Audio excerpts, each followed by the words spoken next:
Stuart, go ahead and give us an intro to your mic check. Good afternoon, everyone, and welcome to Nottingham, the David Ross Sports Village. Lovely Sunday afternoon where we will see this Premiership North battle between the Nottingham Caesars and the Manchester Titans. Cool. Go ahead and pause there for me, please. I'm going to mute the mic, everyone. We'll be back in a minute.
And here we welcome the Nottingham Caesars onto the field, the captains for today.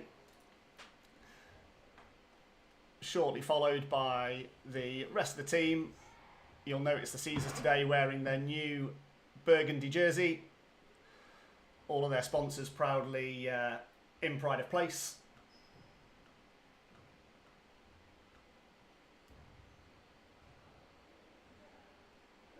And they'll take their position on the far sideline as the camera looks. Ready for the coin toss.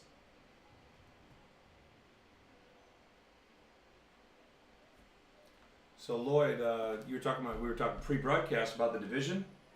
We were talking, it's very competitive this year up here in the north, especially on the records, league table standings and everything like that. Yeah, it's really interesting to see at the top flight of American football this year.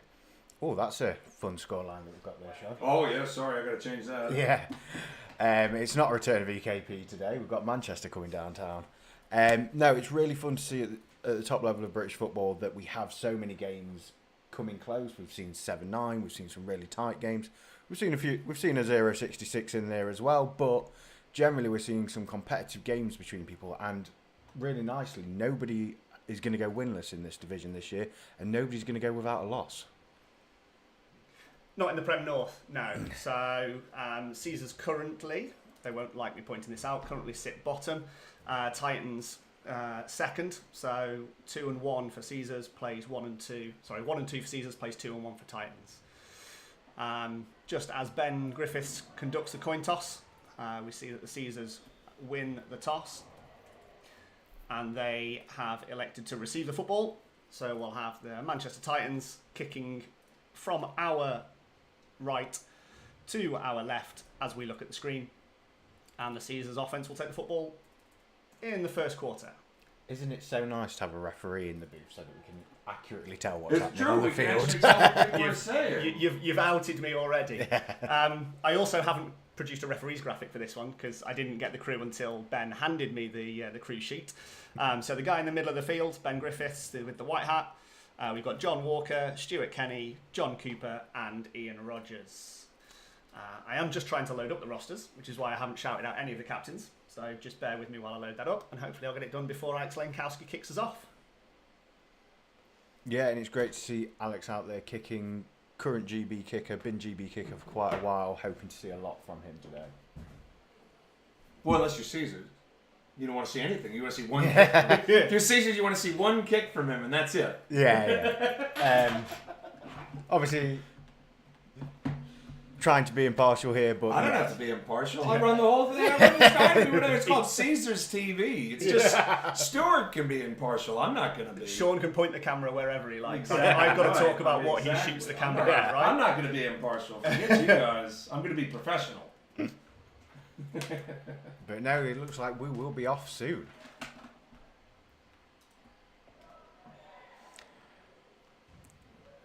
Seeing as it was on my first time in the booth, I had to make a score prediction. What have you got down today? Score prediction. Yeah. Seeing as I am impartial, I guess I can say a Titans win, can't I? You You can say indeed. whatever you want, man. For me, it comes down to the war of attrition in the third and fourth quarter. Just like Titans against EKP, Titans managed to win that attrition. And I think being a new team to a Premiership level, it'd be interesting to see what the Caesars can bring to the table. Okay, interesting there. Quite a short kick and some hesitation by the returner to get under it and really move that ball. He does manage to get it out to the 35-yard line. That's the yellow one, not the nice new blue painted ones, although they don't look as fresh as they did when you guys played EKP down here a few weeks ago. So, those that don't know football, I'll give you a quick dummy's guide to it. It's a little bit like rugby league with rugby union thrown on top. So the big orange sticks you can see at the top of the screen, they donate 10 yards. So the Caesars have to get the ball 10 yards and they get another set of downs. Downs is the attempts they have to use the football. They get 4, and then if they don't do well on those 4, they punt the ball back to Manchester. Okay. I will throw some other football verbiage at you. Don't understand if you don't. Oh, that's a lovely off-left run for... Is it Welly T we've got there? Yeah, Willett was one of the starters today behind a big offensive line for the Caesars, and split back out as the first formation. We saw some changes throughout the season. They've kind of moved, say, hey, we have some running backs, let's use them. And we've seen more split back as the year's gone on. Yeah, and again with the split back formation. 2 receiver set to the top. Twins into the narrow side of the field is interesting. Again, outside run. Titans defense flowing and stopping. The Caesars gaining a decent chunk of yards. It brings up 3rd and 7. Yeah, that's a carry there from Sammy Fraser. Was really a big part of this season early on. Took that first touchdown for the Caesars at the start of the season. They moved him a little bit to Y, a little bit back to H. They've got him as that versatile piece in their offense.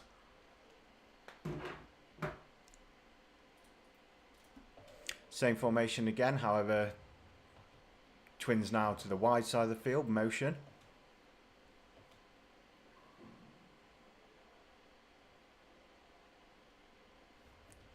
And Manchester not biting on that. Rolled their coverage though, 26-28, came down. Oh, nice little completion, nice little stiff arm. Oh, some of you looking at that, avid referees might be shouting for a horse collar. Yes, his hand was in there. Yes, there was a drag, but no, there was no actual foul for horse collar. We'll bring up a Caesars first down. 1st and 10 from the 42-yard line. That's a big first down for Caesars. They don't want to let that Manchester offense on the field quickly, and they want to come out and make a statement. First thing you got to do, just move the sticks. Just got to keep moving them for a little bit, flip that field position. Like building those first downs, building that time on the field really helps you get into a good positive mental space. We've got the tight end in line now. Dance motion. Lovely linebacker play there by the Titans. You got to love someone who can fill those gaps. Yeah, they are moving laterally and finding their spaces really well on defense. You'll be glad to know I've got the rosters up now. So Oh, brilliant. Hey, bring us back. Please, Stuart, lead us to the promised I land. can tell you that it was Abdul Madugu on the tackle, number 18 for the Titans. I noticed his name from the League Republic stats that have been published by the Titans. So he's up there this year with 30 tackles, which is always good to see teams engaging with those stats. Okay, we've got a strong overload right for the Manchester defence. And Nottingham running it to the left to take advantage of it. Yeah, that's interesting. It looked like he got handed a hand grenade in the backfield. And he made something out of nothing there. It's one of those where the quarterback doesn't want the ball, so he just sort of hands it off and goes, "Here you go, running back. So you can carry this one for me." It looks better on your stat sheet than mine. Yeah, exactly. Yeah. Right. Brings up third down, so we've got 3rd and 4 for the Caesars. So a short area of yards for them to try and gain. Titans bring everybody down to the line of scrimmage. Look at that. 2, 4, 6. 2 outside linebackers. Ooh. Caesars still staying in this twin back tight end. And have we got? Yeah, we've got enough yards for the first down. Really interesting to see them run it into that T for the defence. You did just say that they've got a man in almost every gap or lined up heads up, and they still went with, we can run it through. We've got the strength in the backfield. Sometimes it's a bit like that though, isn't it? You just sort of trust what you know works. If you run that in training 30 times a session and you know that that works, then let's run it against a different Prem level defence. Okay, we've got a really condensed formation here. Lead blocker, and we're going to go off right. Number 0 with the carry, so we've Welly got T. Welly T again. Someone that I've heard called out on the streams before. I've sort of sat on my sofa like you guys at home and watched this production that the Caesars put out. Thought I'd come down and sort of give them a hand today with usual commentator Simon Away with family birthdays, including his own yesterday. I heard it's his rider didn't have enough Yorkshire puddings on it, Is that so what it's it not is? coming in anymore. No. Someone's offered him gravy with his Sunday roast this afternoon, have they? Oh, phenomenal play from the Manchester defence there. Number 51 coming straight through that offensive line. You got to start wondering now. Caesars obviously they probably first 10 plays. I don't know if they're hard scripted or just suggested, written down, but getting a feel for what the Titans are going to do. The Titans outside players, the edge guys, are really biting hard on these runs. I think you might see them set up a little triple option pitch coming up pretty soon. We have seen a lot of triple option and a lot of receiver triple option from Nottingham so far this season, so I wouldn't be surprised if we see some of that dance and orbit motion turning into some more traditional triple option football. Yeah, I mean, split back lends itself to that really well. Yeah. You have to consider though, if that was so, it was ran against EKP, wasn't it, when you guys played here? If Titans have seen that film, is there at the OC for Caesars thinking they might have seen that on film, but let's bait them in with this inside-outside run game, and then maybe thinking to take a deep shot. They're in sort of shot territory. What are we, 3rd and 5? So we could see either some sort of short pass game here or a deep pass, or they might just go back to their tried and tested run game. You covered most of the bases there, Stuart. I did, yeah. But they're not punting it? I am Michael Owen of BAFA Football Coventry. Knowing Grant Lawless, he has gone up the sideline and he's said to Van der Moorne, have I got 4 downs? And the answer is usually yes. But I would be very surprised if we don't see them go for it here. What do you think, ref? Depends whether they've called it catchable. I can't see the referee on this sideline. I also can't see if there's any other flags down. So no, it doesn't Ooh, look we've got like something. Ben is saying something. But that's in the area of holding or intention or late hit. Nah, roughing the passer. Yeah, there you so, go. Yeah, you were close, roughing the passer. So they got the automatic first down anyway. Even better than a completion. Yeah, I mean, going back to the pass interference, if the receiver can't catch it, you can't interfere his attempts to catch the pass, right? Now, what if the receiver's just terrible, so I know he can't catch it even if they get a chance? Then he's never going to get a pass interference call on all season, right? Yeah. So, 15 free yards for the Caesars gives them 1st and 10 from, where are we, 16-yard line. For the record, that receiver's very good. Yeah, They can catch. I was just asking generally. Notice we haven't said their name. Free play. Potentially, yeah. Flag down, bottom of the screen. Incomplete pass, but it will come back for that flag. And we are seeing them very physical. You can make the case of maybe a bit pushy on those contested catches. As a DB, you'd rather give up 15 yards than a 6-pointer. So Very true. If it is going to be 15 yards, at this point in the field, we'll have half the distance. So, yeah. It swings and roundabouts. But if you if you know you're beat deep and you're a smart DB, which at Prem level in this country you're probably going to be you're gonna commit that cynical penalty. You see it in soccer quite a bit, don't you? The professional foul, they call it. Yeah. But yeah. Was interesting to see them go from this split back to 2 backs on one side in the last play. I wonder if we'll see that again.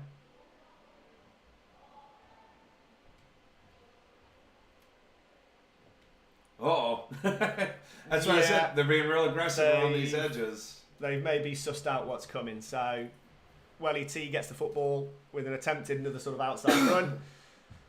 See mass change from the Manchester Titans defence here. You probably think because Caesars have driven the football the best part of 50, 60 yards down this field, their defence are a little bit tired. So when you've got the strength and depth, you can make the wholesale changes we've just seen.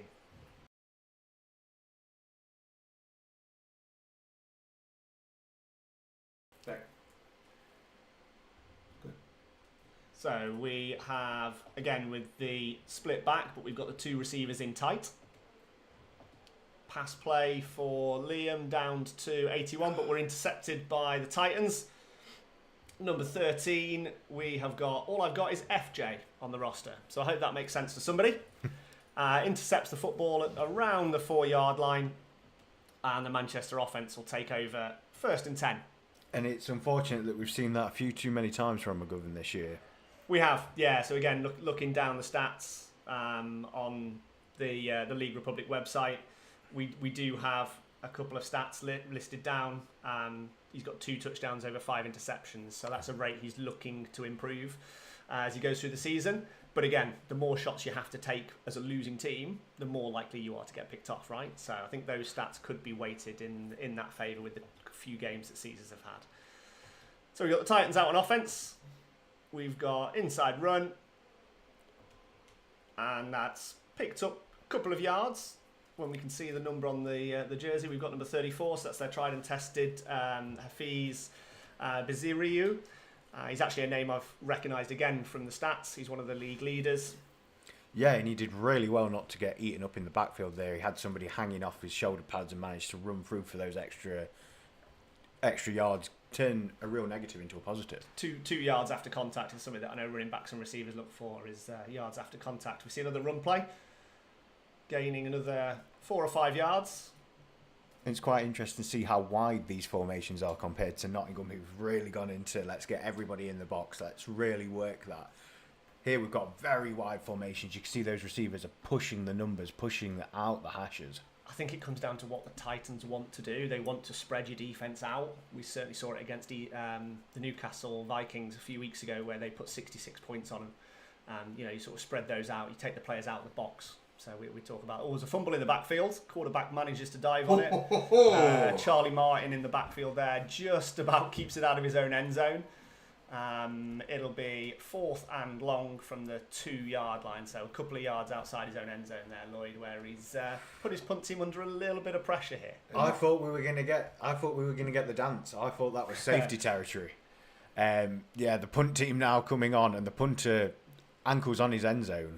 One false step and it is a safety. We heard Sean just before kickoff mention that we don't want to see Alex kick too many times. I'm sure the Caesars won't mind seeing Lenkowski punt the ball, especially from this field position.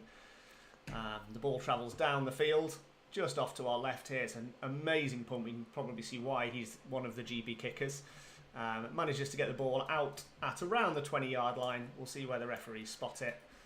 And 3 and out quickly for the Titans offense there. Talk about flipping the field with a punt. My goodness. Yeah. Punt from his own end zone is basically a touchback. Yeah, one of his nicknames I know is Legkowski, and I think we've just seen why, isn't it?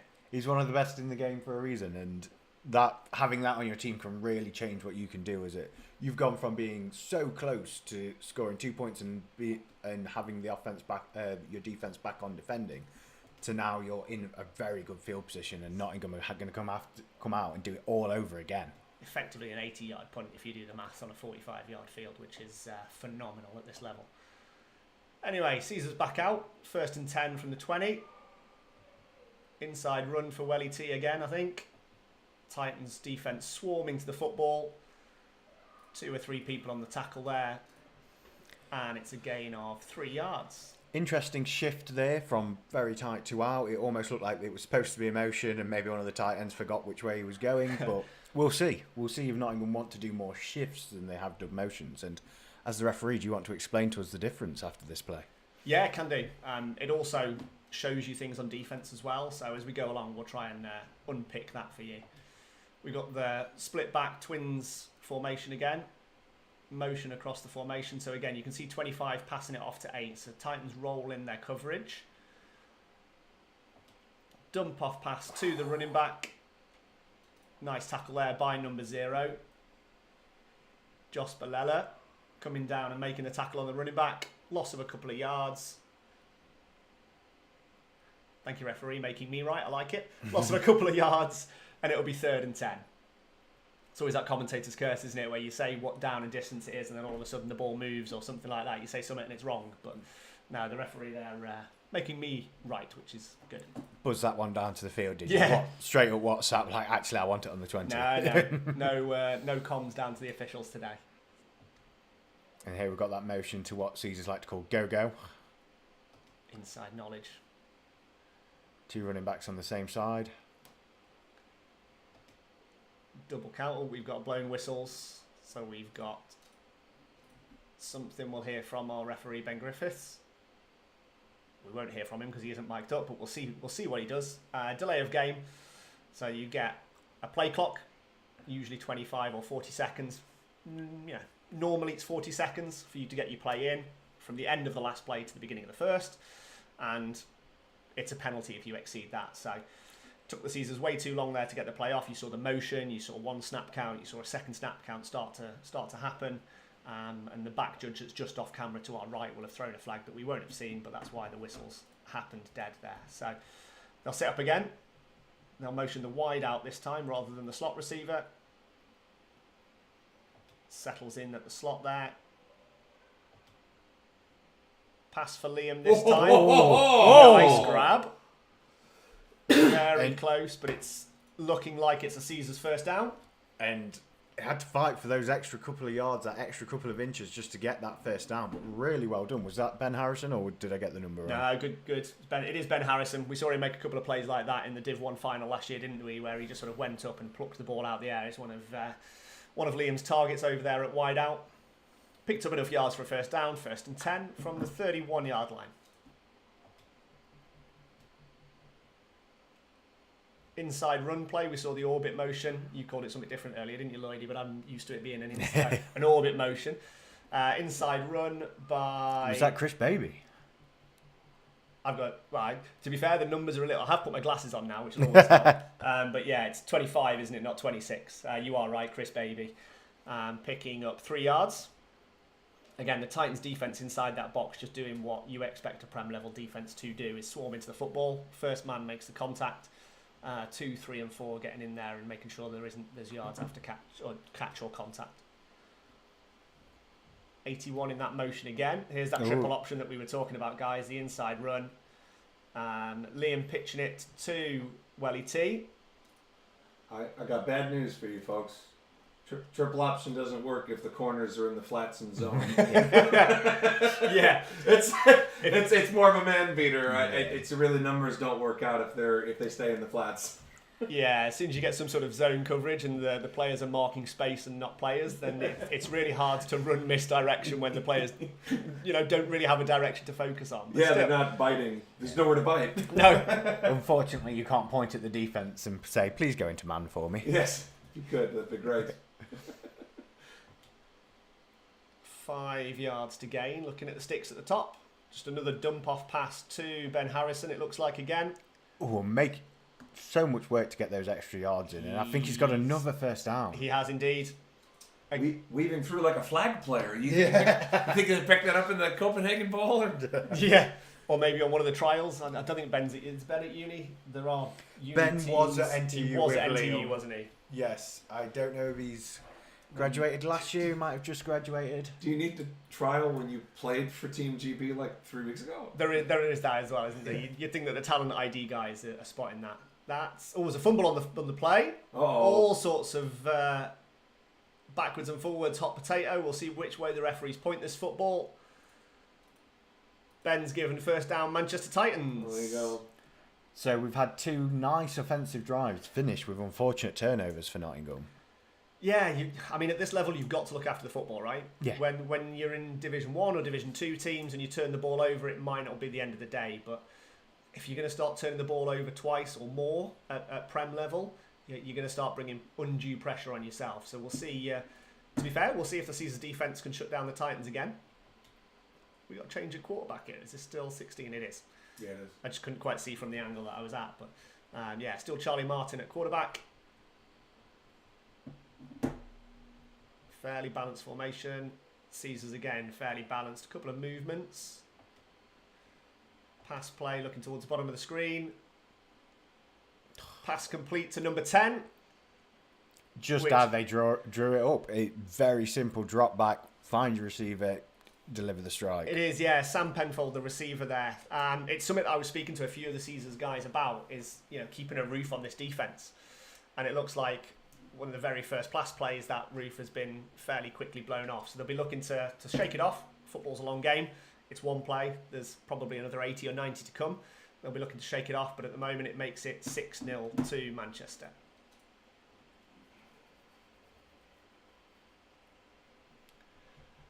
Not enough players on the field. Manchester calling in number 29. I'm glad to see that happens at all levels of it football. Does. It's a British thing. It's definitely a British thing. Kick is good. Straight over onto the tennis courts. There were a couple of people playing tennis earlier, but they've gone. Let's hope they've left the gate open and we can get that third football back. So you're such a ref. You can take the stripes off the boy, but you can't take the stripes out the boy, right? So 7-0. We don't have a game clock either, so it's guesswork. We've had plenty of run plays from the Caesars, so I'd probably say we're getting close, or at least probably towards the end of the first quarter. Titans' offense worked an awful lot better there than it did backed up on its own goal line, didn't it? Yeah, and you've got to think if the Titans are thinking, if it wasn't the fact that one botch snap put them so close to the end zone, they might be in a more competitive place. But when they had the space to operate with, just delivered a strike and seven points on the board straight away. Yeah. You're also looking for sort of damage limitations when you're backed up against your own end zone. You don't want that safety that we nearly saw on the third down play. If that safety happens on first down, you give up 2 points. You don't really want that on the very first play of your offence. A far more traditional kickoff than we've seen from the Nottingham Caesars. What a kick. It's more up than deep. We tend to see a bit more depth. Oh, there's a fumble on the kickoff return. They go for that switch return that we've seen a lot of teams do. Number 1 returning the football. So we've got Kingsley Ake. Manages to get the ball out to the 35-yard line. Caesars offence will come back out on the field again. Yeah, it feels like we're talking a lot about the Nottingham Caesars offence because we've seen a lot of them on the field, which you'd usually relate to them scoring more. We just need to see them tidy up those turnovers at the end of drives.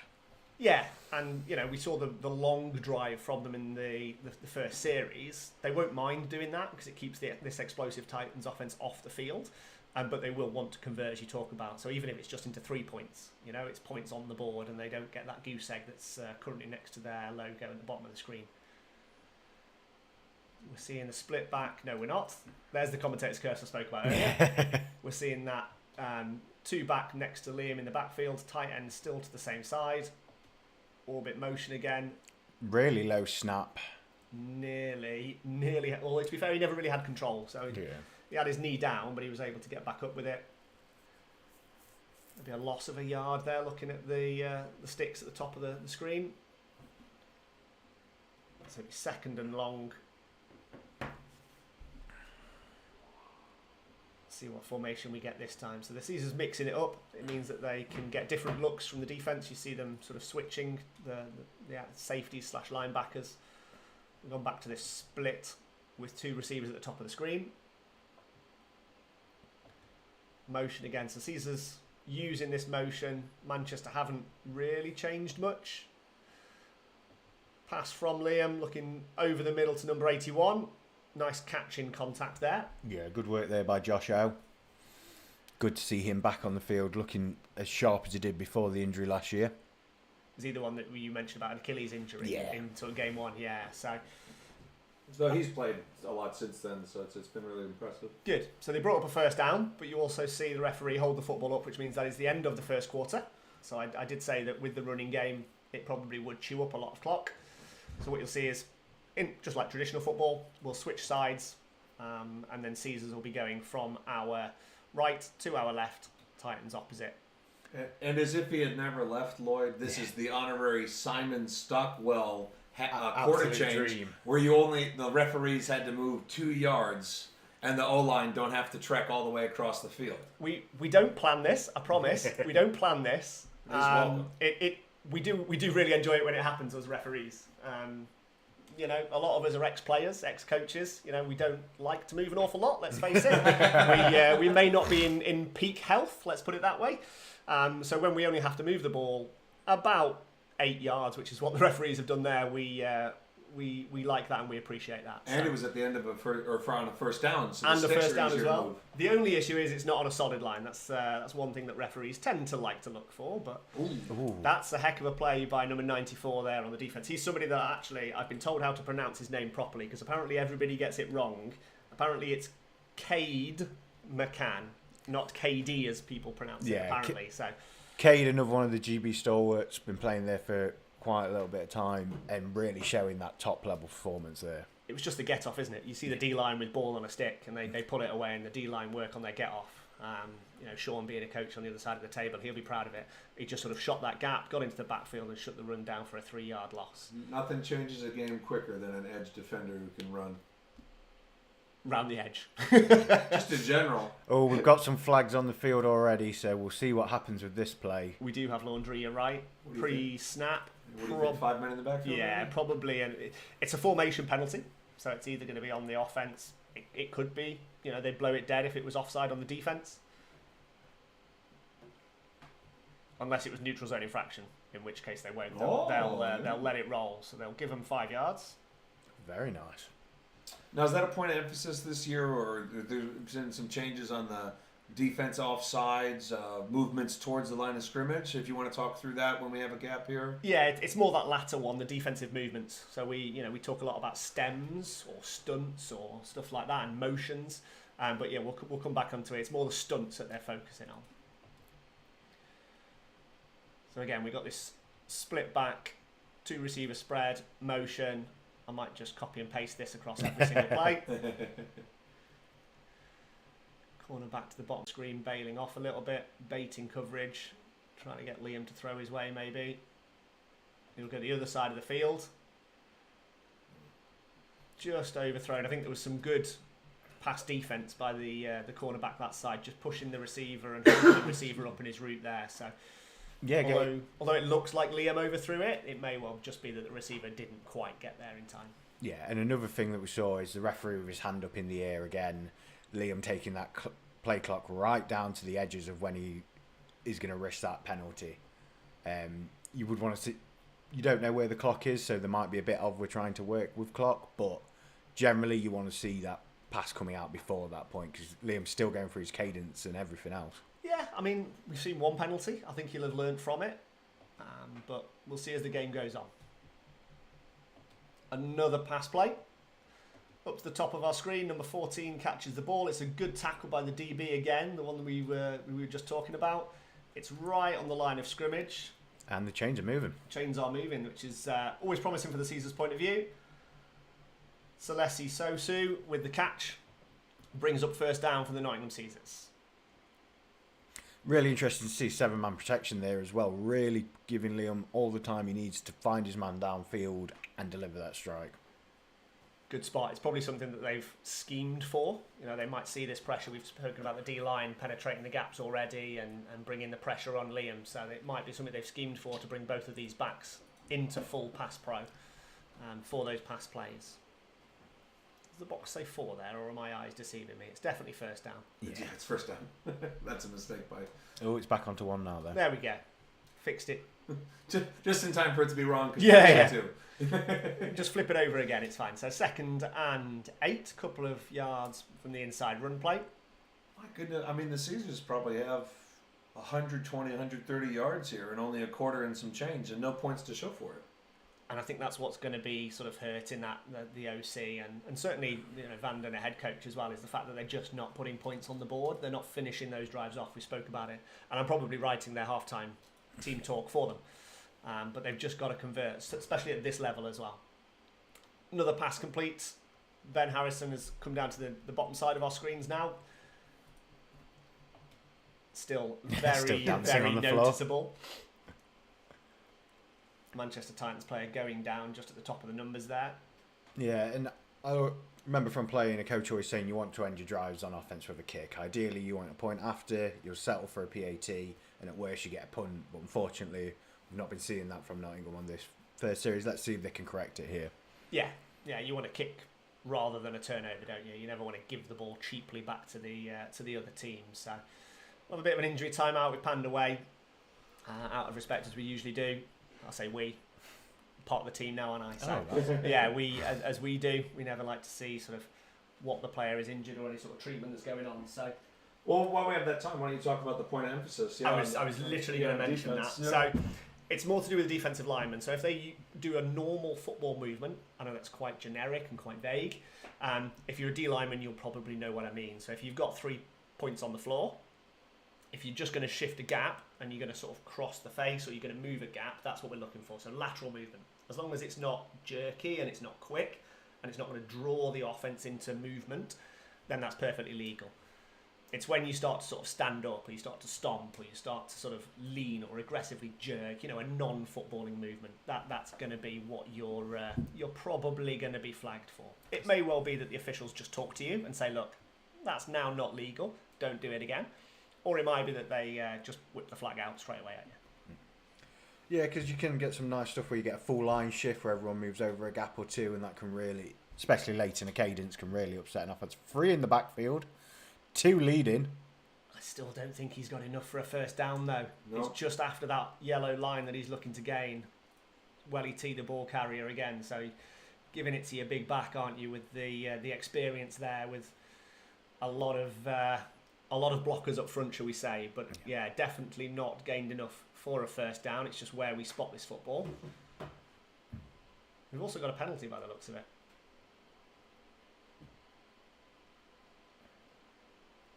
We do. Illegal shift? Yeah, it looks like it. So the signal is the same for a lot of things. So that's also a false start signal, but I think it's an illegal shift on the offense. So 2 players moving at the snap of the football, or not being set for a second, which what it might be. They have to stand still. This isn't the Canadian Football League. You can't be moving at the snap. So interestingly, it looks like the Titans will decline the penalty. So because there was a loss of yardage... They changed their mind. Nah, there you go. I assume. So what's the game theory behind accepting or declining? So it'll be a 5-yard penalty. So we were on the... Where are we? The 30... It'll have been on the 26-yard line. So we saw the loss of yards. So I think he lost probably 2 or 3 yards, whereas it's a 5-yard penalty. So if you decline it, the play happens... They lose that down, so the down counts, or they can replay the down and have the yardage. So the graphic in the top corner is just covering the box, but it's going to be 2nd down, 3rd down now, isn't it? So if they'd have accepted the penalty, we'd have been 2 yards further back, but it had been 2nd down. So they'd have still had 1 or 2 attempts to get that first down. So because they decline it, they've now only got 1 or 2 attempts. So good coaching logic. I think it's George, the head coach now for Manchester Titans, isn't it, George Foster? So he'll have been speaking to his DC and making decisions himself to go, okay, what decision do we want to make here? So they'll have declined it. 3rd and probably about 4 yards from here, maybe 5 because it's over the yellow line, isn't it? Coach, So- they just flipped. It looks like 4th up there, doesn't it?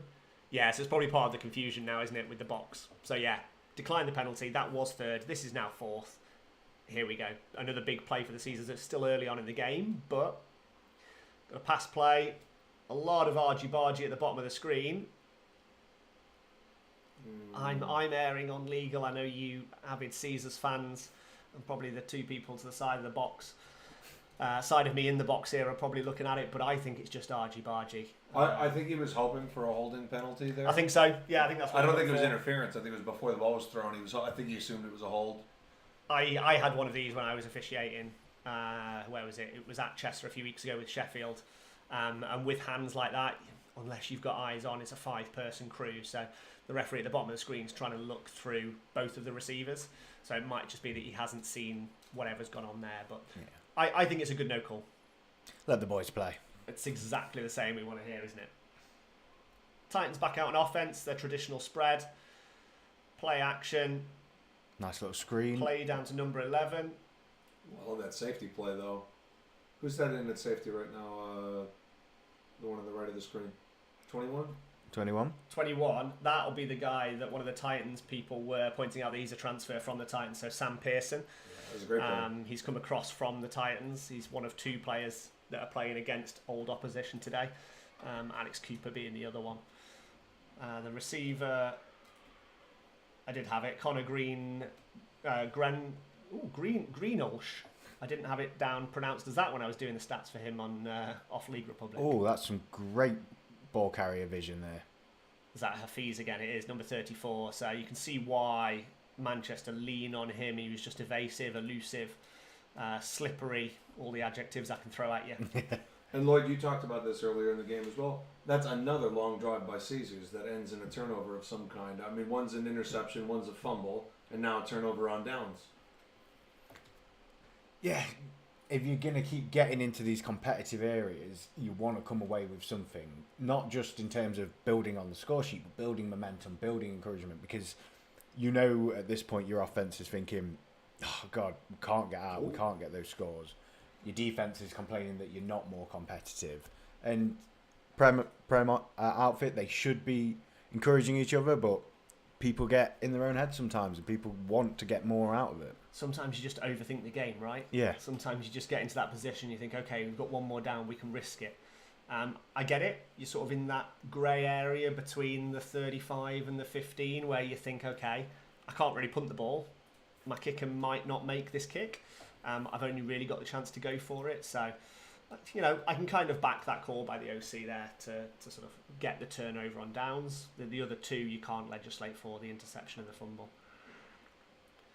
We saw an incomplete pass.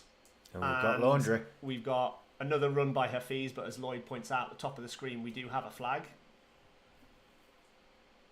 The referees will talk about it and then we'll get it off Ben Griffith.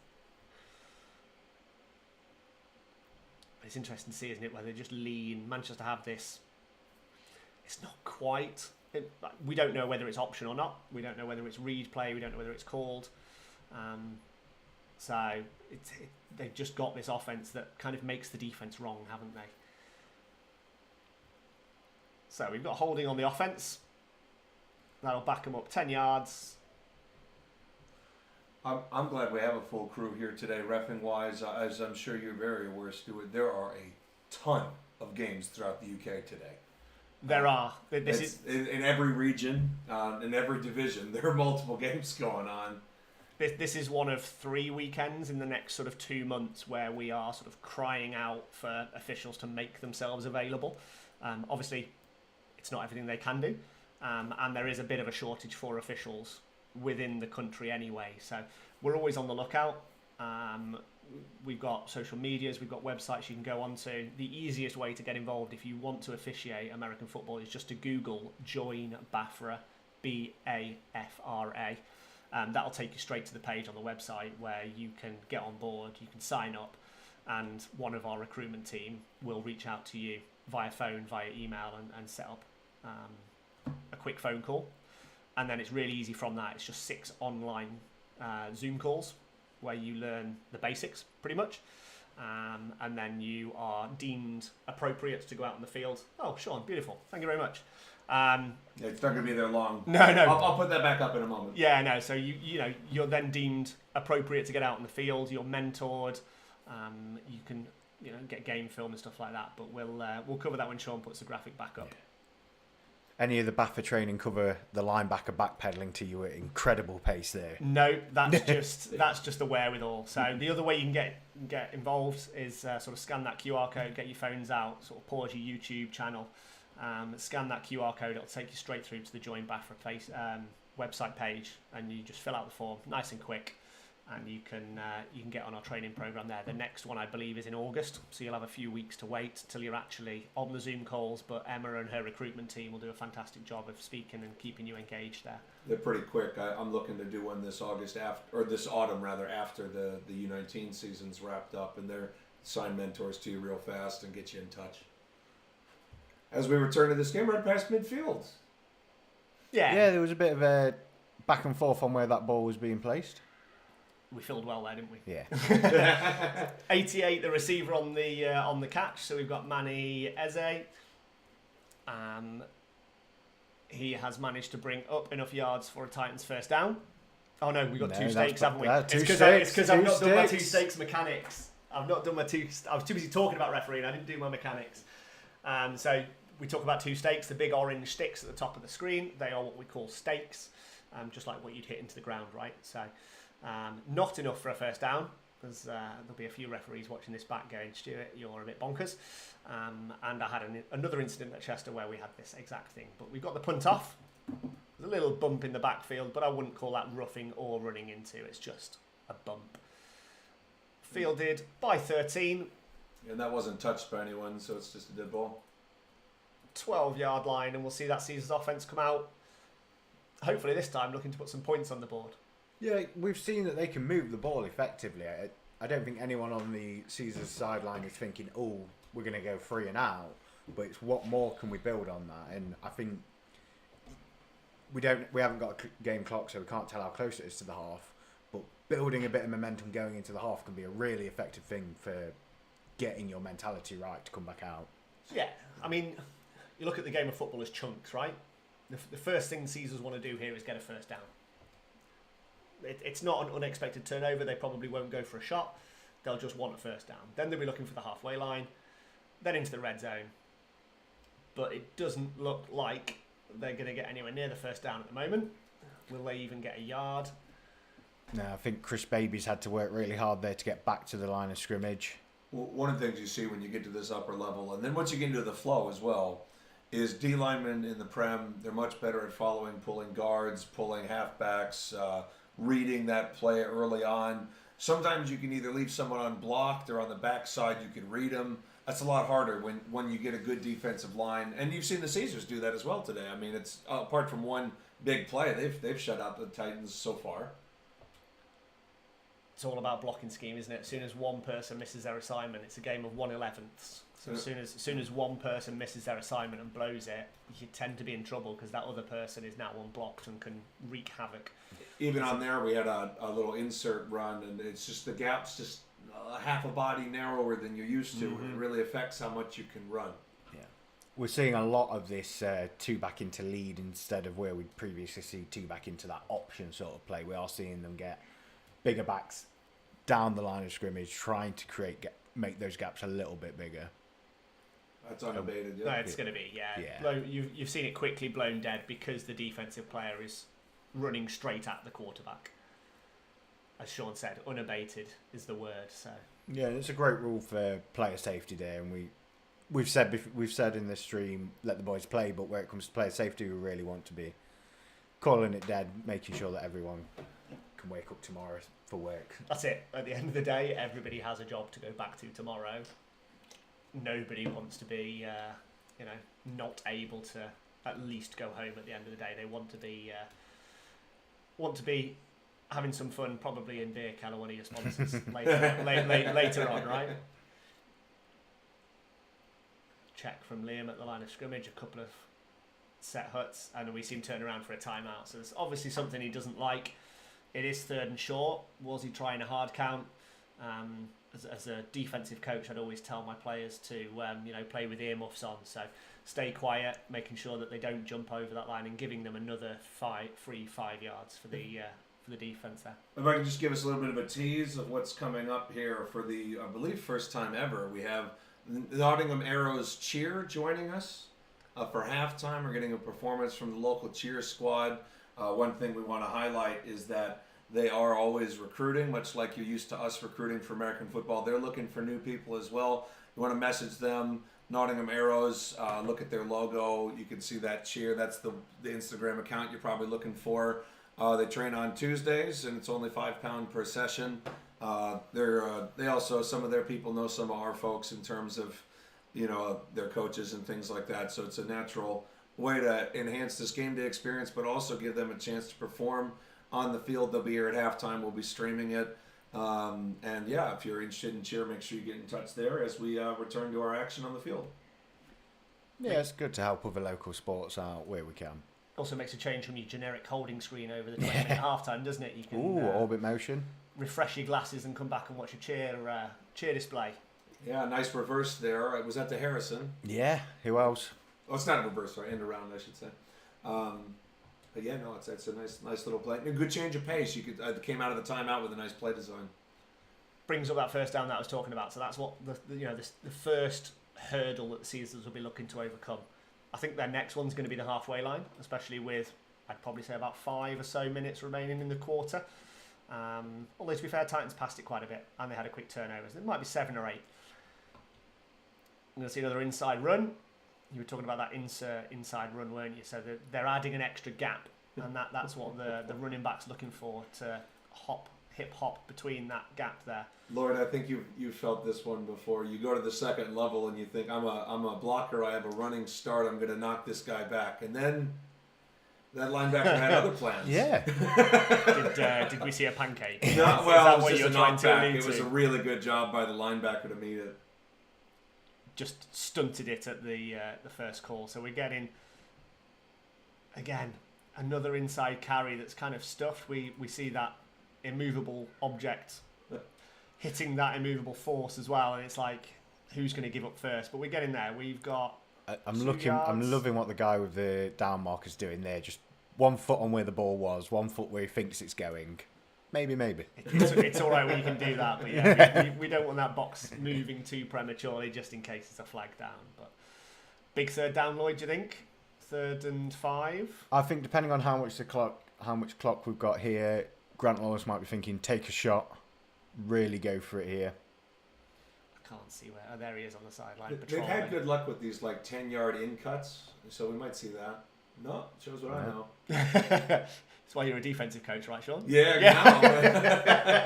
Again, a carry with the bigger back, Chris Baby. He's played a bit of fullback. He sees himself as a running back. He has that sort of. He thinks he is great between the tackles. Mm-hmm. Makes a move, but unfortunately, the Manchester defense swarming to that ball quite quickly. Again, we've seen it time after time, haven't we? And we've mentioned sort of 2 or 3 or 4 defensive players on the football. That's what you really, really need to be successful at this level. And it's something that we saw both Manchester and DKP on their live stream from Bellevue a few weeks ago, where they kind of shut each other out for the first half. And that's definitely what this game has been. So we'll see whether we get the same flip the field effect from the Caesars punter as we did from the Titans. And we've got a GB adjacent punt again. Oh. No, we have the play blown dead. It looks like a timeout, right? Depends whether we got delay of game. Yeah, we did. Oh, yeah, so just off screen to the left again. We were talking about delay of game from the offense. We get it any time. So you'll have had 40 seconds to get your play in again. Didn't do it, and Ben will say no. Up you go, back 5 yards. And again, we talk about sensible penalties. It's probably not the worst one to give up here. It gives your punter another 5 yards, and if we know he's going to punt it particularly well, what have we got? 37 in the jersey there. So we've got Will Morgan. He's actually listed as specialist, so he will probably just kick. We'll see how well he can back Manchester up towards their own end zone here. Again, it's more Cleanly protected, not too much of a rush. Ball's taking a nice bounce. Nice kick by Will. Yeah. No, you'll take that as a specialist punter. And hard to return too. Yeah. So that's the coverage. It was high enough. And the cover, if there was a guy to catch it, he would have gotten killed. So it's just no chance to return it. Yeah. Not bad. Where are we? 28-yard line. They're definitely not as vivid as they were a few weeks ago, are they? Those numbers are now a bit faded. Obviously gets a lot of use, the AstroTurf, here at David Ross Sports Village. Very popular sports venue. We're sat up here in the booth, like they always mention, sort of over loads of netball courts, but basketball courts and whatever else they play inside. But yeah, they've got absolutely everything here for you, haven't they? Yeah. Previously, we've had a beautiful run up the middle. It's Hafiz again. Yeah. And again, you see the difference there, where Manchester have taken guys out the box by having this spread formation. I think Caesars have got 7 players in the box, and that Manchester have got 5 or 6 players to block those 7. So you're kind of winning that battle. In fact, Caesars have only got 6 in the box, haven't they, really, with number 9 overhanging down here. Yeah, number 9 sort of splitting the wide receiver and the edge of the line of scrimmage, now fully coming back to sort of that slot corner safety. Oh, Sean, you spoke about DNs making plays. Who was that off this bottom of the screen here? Is that 92 for the Caesars? Yeah, 92. Yeah, he's just his D-line. Bobby Okafor. Okafor, there you go. Where's he from? Is he a local Union player or a new player? NTU. So he's got NTU. NTU written against him. Oh, yeah, Bobby. I know Bobby. Yeah.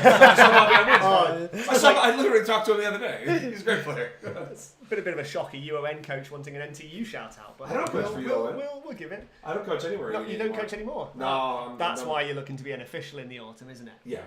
I mean, that's one reason. Yeah. Bobby's built like a brick house, and he can run. I don't know if you've seen him, Lloyd, on the sidelines or anything, but he's just a huge gentleman. One thing you might have noticed while we waffled on a little bit there in the stoppage of play is Ben signalling the 2-minute warning. So they've got 2 minutes now left in this first half. Well, then the Caesars really need to hold on because they've done a good job here on defense, don't they? Oh, They've yeah. really allowed one big play. And then they really locked it down. So you got to do it now because you got, 1 score, 2 score, huge difference. Now's the time for them to get their turnover right. Oh, number 7 nearly catching that pitch. that's somebody who's watched their film and thought, you know what, I can get on this, and just mistimed it a tiny bit. Yeah, but it gives Manchester enough for a first down, I think. Where are we? Are we just on that line? Yep. If we spot it the other, there you go. Ben's marked it. The other side of the hash mark, first down, I think. I'm not seeing anything with this yet. We're seeing the stakes there you move go. now. So But 2-minute warning. Clock will probably still be running at this point. Yeah, Ben's signal for the clock to roll. So we're, both teams still have 3 timeouts. I haven't seen anyone call one. We've seen Liam call one, I We've believe. seen Liam call one. Oh, we did. You're right. He turned around, didn't he? Uh-oh. So yeah, that's a big splash play. We spoke about this with the Caesars coaches again, limiting these, but he's got up that gap in the middle. It's Hafiz, and he gets up a little bit gingerly. From a Titans perspective, hopefully he'll be all right. But again, it's first down, and Titans now inside Caesars territory.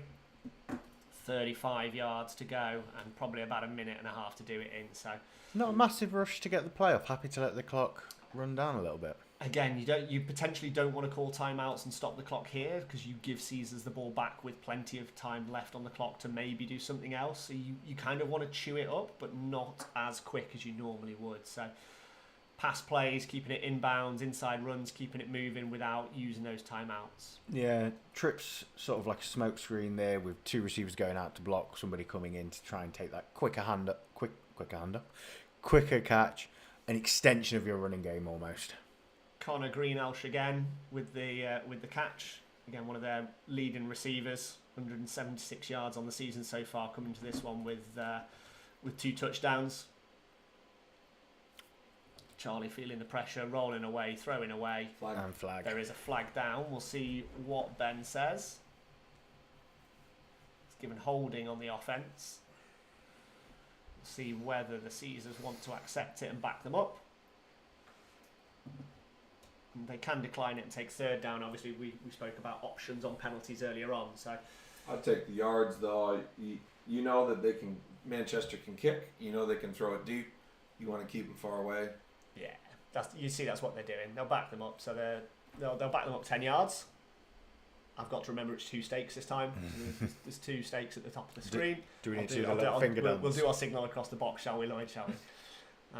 Yeah, it's one of those subsidiary signals or supplementary signals that us referees have in the armoury that you might see us doing silly little waves or dances or whatever. They all have some sort of purpose or meaning.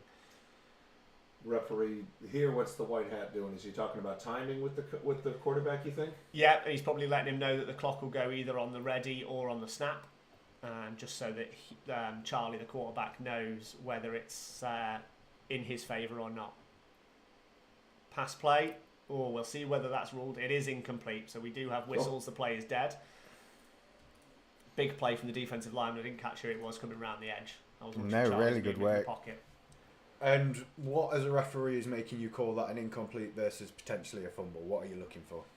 It's the movement of the quarterback's hand. So as he's in his sort of pocket presence, he'll probably have the ball what we call on the shelf. So around his shoulder pads, you can't see what I'm doing on the stream, but I've kind of got the ball in front of my chest on sort of my shoulder pads level. You'd think I'd be used to this doing podcasts and people not being able to see me, right? But no. To be fair, we have branched out and done video. We'll come on to that in the second half as to why you might also recognise my voice. But yeah, we're on the we're on the shelf. We've got the ball in front of us. As soon as that hand goes back, that's when we're sort of cocked and we're ready to throw it. If the ball starts coming forward, we're always going to rule that as an incomplete pass. I'm pretty sure we've seen half time or a timeout here. I think it's half time because the chains are starting. Chains seem to have gone for a wander. Helmet seems to be coming off. So I think we have got to half time. Yeah, but as soon as that ball goes forward, it's going to be incomplete as soon as it hits the deck. So.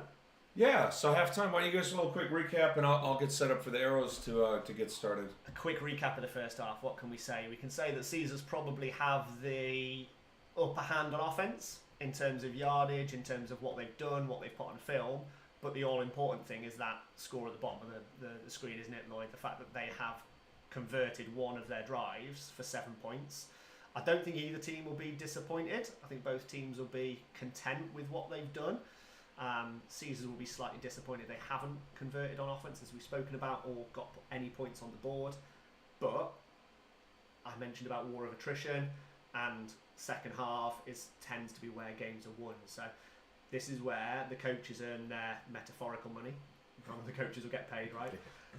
They'll earn their metaphorical money and they'll do their schematic tweaks, and hopefully we'll see a little bit more conversion rate from the Caesars in the second half. Yeah, and I think it comes back to what we said right at the start, before the teams had even started playing. It seems that we've got such a competitive top level of Northern football at the moment. Teams are going up against each other and competing really well. Apart from the one Norton 66 game, most games have been within a couple of scores of each other. They've been close. You mentioned the 66-0 one, where Manchester just went up to Newcastle and just seemingly ran. To be fair, they had a lot of splash plays. We mentioned about keeping Manchester inside that box and not letting them get over the roof of your defence. So we've seen 2 or 3 scores, but yeah, we're looking forward to some scores in the second half. Well, yeah, no, it's been a fun first half, as you guys said. What we're going to do here is I'm going to just mute us for a bit until the Arrows get set up. I'll put up a little holding screen for the Arrows, and then go from there. So we'll see you guys in a bit for the halftime show. Don't go away, and then we'll see for the second half as well.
And here we have Nottingham Arrows cheers setting up just outside for halftime of this game between the Nottingham Caesars and the Manchester Titans. It's always good to see more sports involved, people getting active, and the Nottingham Arrows are really a great outfit. They're so fun to get in touch with and see what they're doing in terms of their performances. Watch them on social media. Obviously, we've taken a look at all their stuff. And now we get to see it on the field right here at halftime for us. So really exciting stuff for them.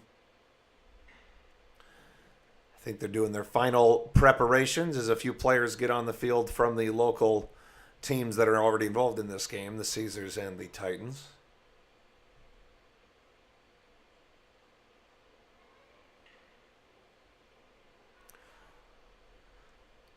So yeah, in the second half, we're going to have someone from the Arrows. I believe it's Katie coming up. Katie Burns coming here. If not, it's going to be someone else from the club talking about Arrows and what they do and how you can get involved. American football and cheer, they really go well together. Obviously, I'm from the States. You can imagine. I've seen quite a few marching band performances, cheer performances. They're parts of the game day atmosphere that you just expect to be part of it.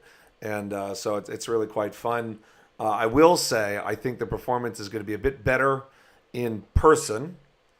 This is the main focus is they're looking to perform in front of an audience, so the people at the balcony and the people that are on the field. Due to licensing, we don't have the music that they're playing, so it's mostly about you'll see the lifts and the jumps and that sort of thing. Actually, in person, they have the music, and that's on the field, and that for timing, and then also for the performance of those here in the balcony. See these pom-poms going, starting to get rotating, shaking those pom-poms. Looks like some energy's building on the side.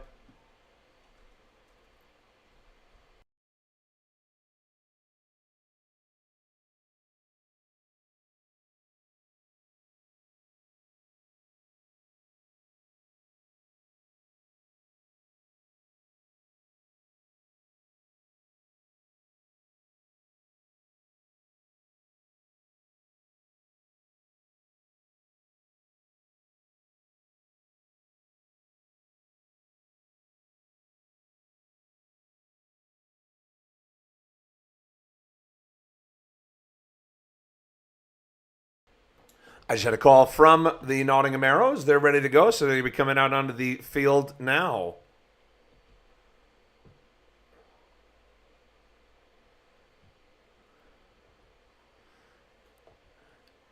And here for the first time ever at the David Ross Sports Village, we have the Nottingham Arrows performing at halftime for the Nottingham Caesars American football team. I'm going to get set up here. You see that giant speaker. They're ready to get their music queued up as they trot towards the middle of the field.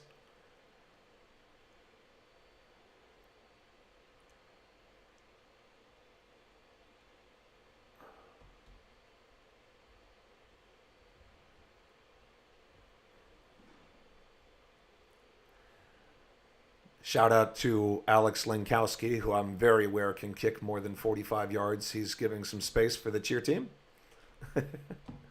Very polite of him as he warms up from closer inside. And here we have the Nottingham Arrows cheer squad ready to go as their members and captains jog into formation.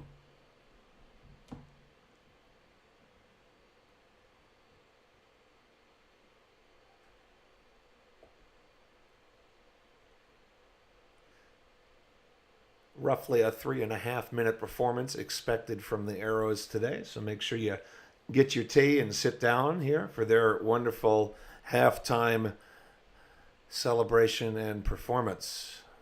Nice competitive cheer squad here in the Nottingham area.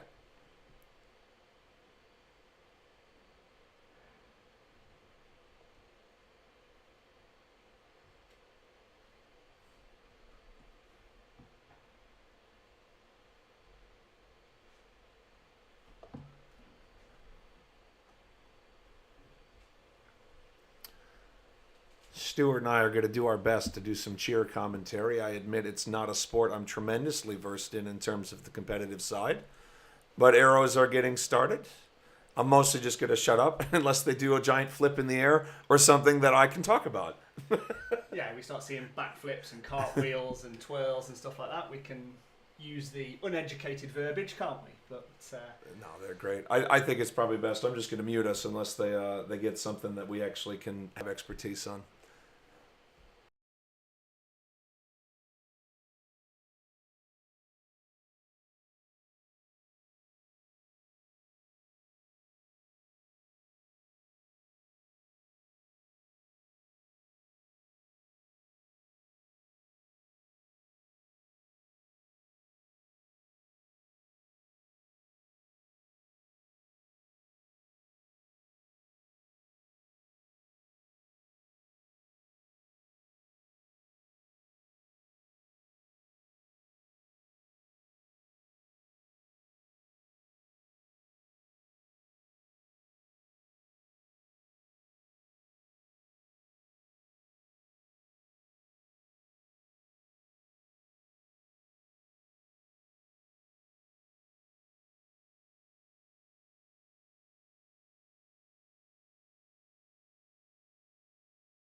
Yeah, great performance as so far as we said a few minutes in. We said you'll get this with music online, I think, through the Arrows account. You know, obviously it's licensing for streaming. But Stuart, we can see very impressive performance already. They're well organized and synced up. It's always fun to see cheer and how they can get so many people moving in synchronicity. I mean, look at this; it's great. it's a lot of tangents to football, isn't it? You know, on offense we talk about team and defense and 1/11ths. Same with cheerleading group. You want to be synchronized. You want to be in time with the music. We obviously can't hear any music. They've got it down at field level, so the fans that are on the balcony can hear what's going on. And it's great to have some sort of other game day entertainment. So, you know, appreciate them coming down.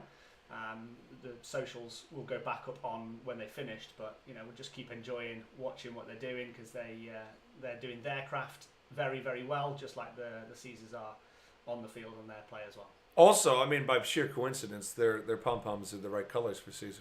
Almost like they've matched. Do you reckon they've thought about it? No. I mean, no. On their graphic, it says the arrows in red as well. So you would think here comes the crescendo. There you go with the big lift. Great to see. I believe they're recruiting a variety of positions and different types of talent for cheer. But I do know that in cheer, it's always a bit more challenging to get certain people. You know, obviously there's specialists and things like that. So, you know, you can see on the field right now they're doing a great performance. And if you're interested in this, if this looks like something you want to be involved in, I know they take everybody all skill levels, and that's a big thing. You want to get involved in cheer, they can always help you point in the right direction. As we see the big conclusion with the lifts, I believe that's the final lift of this performance. The smiles and the claps suggest that would suggest that, certainly, and it looks like they've had a great time. So we thank them very much, and we'll get the Arrows hopefully back for another game if we make playoffs or anything like that. Either team, I know the under-19 team would love to have them for a game. Unfortunately, our game today is forfeited so by the opposition, unfortunately, due to exams. So we'd love to have the Arrows back again, and then we got a few minutes left here in the half, so we'll leave you to it, and go get your cup of tea, your drink, or whatever you need. We'll see you in a few minutes for the second half.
And welcome back. You see the Caesars just leaving the field and the referees are back out.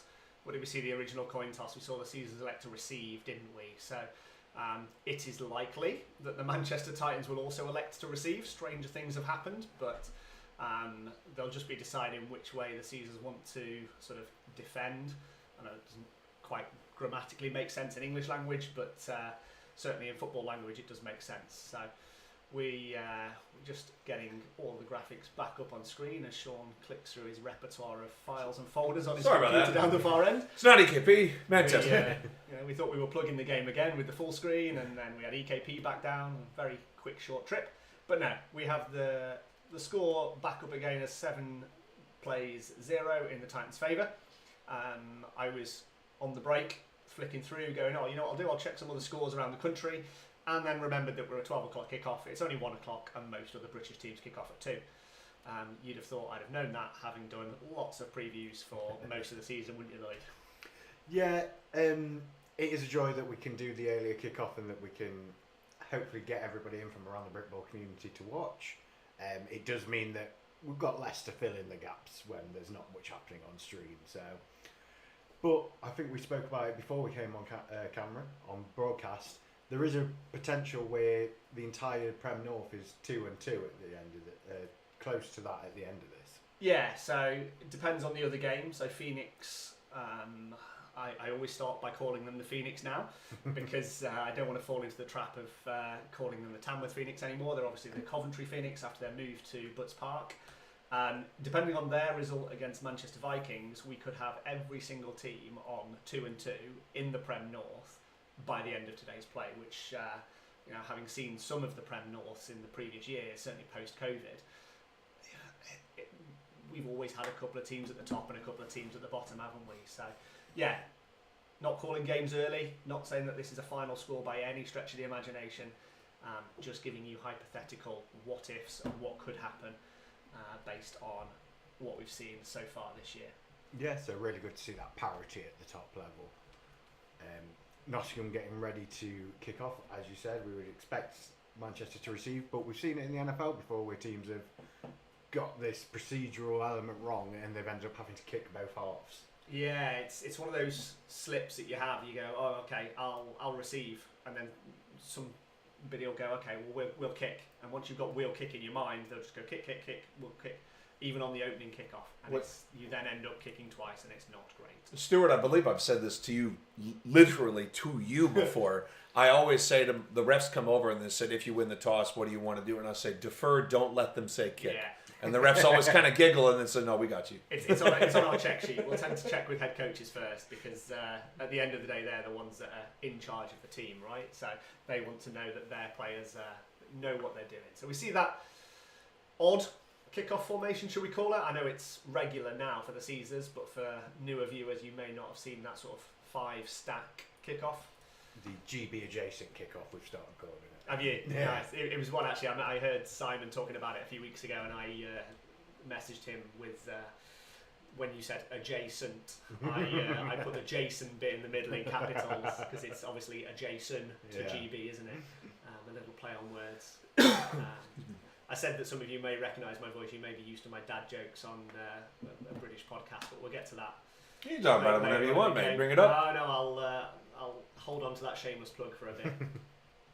So we see the Titans back out on offence. Have they made any adjustments? Have the Caesars made any adjustments on defence? We'll try and pick those out for you. But we'll see Hafiz, still number 34, isn't it? Carrying that ball and just bouncing off tackles, just being that boulder, that wrecking ball to pick up 6 yards. Phenomenal yards after contact there again. Just not letting the first man take you down. You can see why he's one of the leaders, can't you? 261 yards so far this year.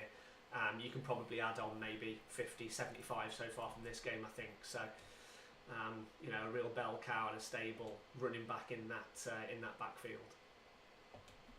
We see him switch sides though. They maybe just flip the play. Another inside run. Offensive lineman pushing the pile.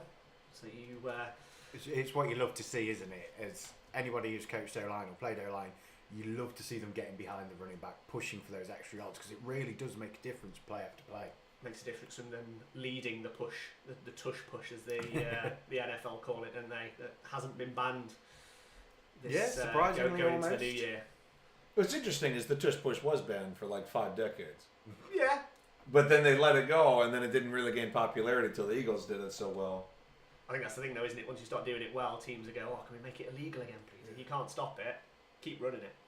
Speaking of stopping things, That's what the Titans were going with that one, and this time the Caesars managed to stop it. Who's that making the tackle? Is it number 2 or 7? Looks like a 7. Henry Scanlon, again another name that's prevalent on that League Republic stats page as a staple linebacker for the Caesars. 21 tackles on the year. He's got half a sack, a couple of interceptions. So a real, as I said, a staple of that defense there. What are we going to see? We've got the 2 stakes up at the top, Lloyd. Make sure I don't get that wrong this time again. Hafiz with the carry, just trying to stagger and find that gap that the offensive linemen are trying to produce for him, but unfortunately couldn't break free from a tackle this time. You could see him trying to work outside. There was some clear outside zone principles there, trying to work, and then you've just got to cut it back when you run out of options. Good work to make one man drag along, miss a little bit, but Nottingham Caesars defence there to swarm on it. Really good lane discipline there. You have to be quick in that decision, don't you? You have to really put your foot in your ground and get north-south again. And at that point there, if he still had one guy on him, and I think that delayed how quickly he could get his feet going. Pass play this time. Lovely pocket presence, getting smacked as he released the ball. Ooh. But yeah, falls incomplete. I think that's confidence from a quarterback. If you're happy to stand in the pocket and deliver footballs like that, knowing that a defensive lineman is going to hit you, it shows good pocket presence. No, it's exactly what you want from your quarterback, to not be at all bothered by that incoming rush, to be able to just sit there, get your feet right, get your delivery on point. And it was a close throw. Was showing his GB prowess. It says GB under 19s on our information sheet from the Titans. who was that? Charlie Martin, Oh yeah, quarterback. Yeah. Some Then room to comes work with. Return. Getting to the sideline. Oh, and a little Oh, a little baby hurdle. not quite as good as the one we saw in the UKP game. I remember you guys going absolutely berserk in the box here for that one. Oh, that was a thing of beauty. It was pretty. It was pretty. I was watching the stream and I rewound back to have a look at a replay, but it's something we don't have the capabilities to do to highlight that one, unfortunately. But we managed to get out to the 35-yard line. Let's see what the Caesars have managed to conjure up. And there's been some good returns from Caesars, both on the kickoffs and the punt returns. We've had a few punts that have really cleared the field and ended them in negative field position, but here again we're coming out to the 35. We're only 15 yards away from the midfield because of the 90-yard field. Well, that orbit motion again, Twins, just inside run, just going back to that welly on the carry. Yeah. We've had some changes on the O-line, I believe. I think we have a new starting left tackle here in the second half. I think, I'm not positive because they have so many big linemen that they play, but I think we have a new starter on the left side. And we might have a new starter on the right side as well. Yeah, I think we do. I think both tackles are new to start the second half. I don't know if those injury related, fatigue, or just rotating for different skills. Good spot, Sean. Eagle-eyed Sean on the Well, I far coached side both of them, so I'm very biased. Of course, I coached the new right tackle too. So go beat the opponent. Tackle. Oh no! Maybe we shouldn't have called him out just Yeah. before that play, Sean. Yeah, tackle wrap. You got to get in there, buddy. I don't know what the play call was, but No, that's what it looked like. Only speculating, right? But and to be fair, we still pick up, what is it, a couple of yards? Third down and long. We're going to have 8 yards to go, 6 yards. Referee's walked back with the ball, making me wrong this time. 8 yards to go, so 3rd and 8. Not a position you want to find yourself in as an OC. 3rd and 8. No. First drive of the second half. Inside your own territory. And it's like you said earlier, the first hump is getting that first down, just getting yourself not a 3 and out. And when you give yourself 8 yards to do it, All sorts of movement on the offense here. The running backs have switched. 81's motioned. 25's followed them across from a defensive point of view. Oh. After all that, you really want to bring that ball in. It was wide open. Had plenty of room in front of him as well. You know, Liam just, as a quarterback, we look at ghosting our receiver, so we want to throw it just in front of him. But was it just in front? Was the running back just a hair too slow to get there? Either way, 4th and long, Caesars will pump this football away, and again, finishing another drive with no points on the board. No, but hopefully a good strong punt will be better than the impromptu turnover. Very, very true. Let's see what we can do here with the kicker. Called his name Will Morgan in the first half, didn't I?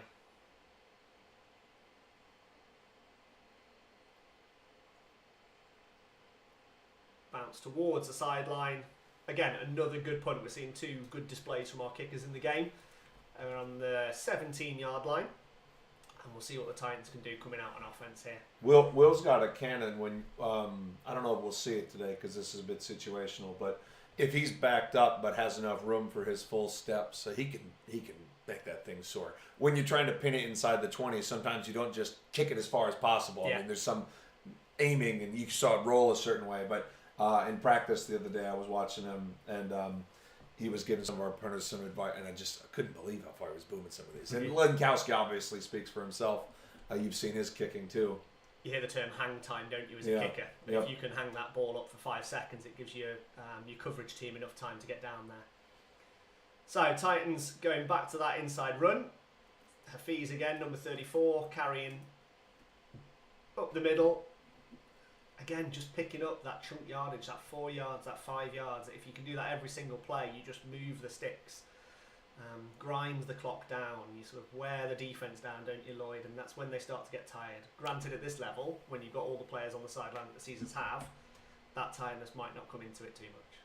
But on offense, it also keeps your playbook very open. If you're getting 2nd and 5, 2nd and 6 all the time, you've got play action, you've got deep shots, you can carry on with your screen game, you can keep working those short ones, but you've got so much open to you that you wouldn't have if you're at 3rd and 8 like the Caesars were. It's a really nice play there by the defensive lineman. Is that the same guy? I think that's Bobby, yeah. Number 92. It is Bobby Okafor again. He's not a small man. He's not. But he's a big man that can move, right? And once you get off that edge and beat that offensive lineman and get round the corner, you can start making those tackles. We still pick up a yard. So it'll be 3rd and 4. We'll see what the defensive line can do. I'll just be looking to fire out, stun that offensive lineman. Pass from Charlie and the Titans offense, complete to number 11. And again, those DBs swarm towards the football to prevent the yards after catch. It's that Connor Greenhalgh again, the Titans sort of standout receiver on the season so far, proving why he is Charlie Martin's go-to player. But we had both of the players, the offensive players for the Titans, turning around with their hands open, maybe 2 people thinking they were getting the screen or just running hooks, and no Nottingham Caesars defender in the way. Yeah, it just comes down to that coverage. I mean, we don't know whether it's zone or man. We don't know, again, whether they're meant to be coming down and covering both receivers, but it's a good offensive play, isn't it, where you put players in spaces. Honestly, you might see Manchester call this 5 times out of the next 5 plays. That Caesars have come out, they only have 2 defenders on the same side as 3 receivers. Now, you often overcome that with an apex, but you could see that linebacker was blitzing. Yeah. So it really comes down to it's a 3-by-2 matchup. You get 2 blocks, you're going to get 10 yards or close to it. Once you see your matchups and you've got the numbers based out, it's an adjustments game. Yeah. Caesars will see that, then they'll adjust, then the Titans will have to adjust. It's a chess match. Back to a generic spread formation. How boring. Call it shotgun spread. Check with me, don't they? So they'll you see Charlie Martin looking towards the sideline, trying to get another play from the OC, perhaps. Play action again, just another little hitch into that sort of that flat area, as the defensive coaches call it. They only needed 1 yard. They picked up maybe 12, 14 yards. Manchester Titans first down. Throwing into those flats almost at will at the moment, it seems. We've seen it for the last couple of plays in a row. You've got to think, are not even going to clamp down, or are they going to try and put some more pressure on that zone? I mean, from the looks of it, obviously you can disguise coverages a little bit, but it's looked like it's just been cover 1 man under for the last few plays, and that numbers-wise, that makes it pretty hard to stop these short hitches. It just comes down to one-on-ones because the zone over the top's not going to be able to help that. So I think you might start seeing now some shifts from those safeties. Maybe we are seeing a little pause. I noticed that the the top of one of the lollipops on the far side of the field had come off, so they called it dead for that. And now I think they want some sort of medical attention on the Caesars sideline. I thought you was going to say on the top of the lollipop. Yeah, medic, gonna fix this lollipop. I remember when I was here for an event and the stakes broke, and all we did was typical British fix, is just stuck it down with medical tape. I know when I was officiating the Chester Sheffield games a couple of weeks ago, to fix the chains, all I did was whipped a couple of cable ties out of my hat. Everybody seemed amazed that I came prepared with cable ties in my hat to fix the chains, but that's all we do, that's all we need. So hey, there's not something that a cable tie can't fix, is there? Sorry to interrupt. While we have a bit of a break here, obviously dealing with that injury, and hope everyone's okay. I'm going to go to our guests for the second half. So Lloyd, if they start playing, if you could just hit record and just point. You don't have to segment and plays. I'll do that later. I'll go get Katie. I'll be right back. Yeah. Thanks. So we're all Quick booth change. left alone in the booth, Lloyd. What can we break? If the stream completely drops out, I do apologise. Looks like we are slowly starting to come back out now. The medics have made their way over to the Caesars sideline. I was going to tease why some of you might recognise my voice, but if we're coming back out into the field of play, I'll hold on to that a little bit longer. What are we going to see? So we've got, it'll be 1st and 10 from the 32-yard line. That's what I can tell you straight away. Manchester Titans coming out into this regular spread type look. 2 receivers to the top, 2 receivers to the bottom. Changing running back, if my eyes are correct. Will we see a similar sort of run game? Oh, we've got a fumble in the backfield. Charlie drops it. We have a flag as well from Ben. So we've got Charlie dropping on the football for a loss of yards. Somebody then did drop on top of the quarterback, so I wonder whether we've got unnecessary roughness after the play. No, I don't mean to go against the Zebras here, but if you're a defensive player and you just see the ball on the floor and the QB's not fully got it, surely you've got every right to fight for that fumble as well. Yeah, it's a tough one. It's one of those. Obviously, Ben has the best view of this. He's 5-6 yards away. We don't know when the whistles are blown. We don't have sound in the booth. Ben has given the unnecessary roughness penalty. But yeah, it comes back to that. The referees have the best view of this. We can be opinionated. We can say what we see. We can think what we think. But Ben is in the best place possible to call that. I think he's just explaining now to this linesman down at the bottom of the screen here, saying what he saw. And I think he's just saying that there was enough time for the Caesars player not to fall on top of it. And I think without a replay, we can't go back frame by frame and say, yeah, okay, he could have pulled off that, or he could have, he couldn't avoid falling on the player. So no, and like we said earlier, the biggest thing's got to be the safety of the players involved. 100%. So 100%. where you've got those ones where it can become dangerous or silly, always in favour of them being thrown. The annoying thing that it does do is it does give the Titans an automatic first down and 15 free yards. So instead of being backed up on this long drive, we now see Titans with a new lease of life. They're not doing anything different with that lease of life, though, are they? No. Still just running off tackle wide zone. Another quick hitch to the outside on that sort of play action play. Different receiver this time, though. I think there was. I think Connor was inside, and I can't quite pick what number that receiver is on the top of our screen. 80 something on the outside. Yeah, I would zoom in more, but I'm not as confident with the controls as Sean is. So he trips into the narrow side of the field. As Sean was saying, we see 2 defenders out there. And there's that mismatch again. Yeah. Just another quick screen. We're going to end up, offensive line come out and push the pile, so we're going to end up with a first down. Yeah, 2 receivers out, 2 receivers for 2 DBs, and then the third guy is just curling in, getting that smoke screen, and running the ball down. Sean's on his way back in, so we might end up with a door knock, but we are going to be joined by Sean and a couple of the Nottingham Arrows, as we mentioned in the first half. Yeah, we'll introduce them coming in here in just a moment. Just wanted to get things set up. What did I miss? You missed. Well, there you go. Injury timeout, and then we've come back out. We've seen 2 staple Manchester Titans plays, just a couple of quick hitches to the narrow side of the field. Cool. So we are 1st and 10 from around the 12 or 13 yard line. And again, wide zone run off the side of it, sort of bent it inside, came up to that second level, almost just 3 yards on the field. Yeah, it's that second running back, isn't it? Abdul Madugu coming in, getting the carries. They switched against Newcastle. They're just sort of interchangeable. They're similar body types looking at them, similar speed, similar elusiveness. And it's just once you get to that offensive line and find that gap, get yourself into the second level and boom, you're away.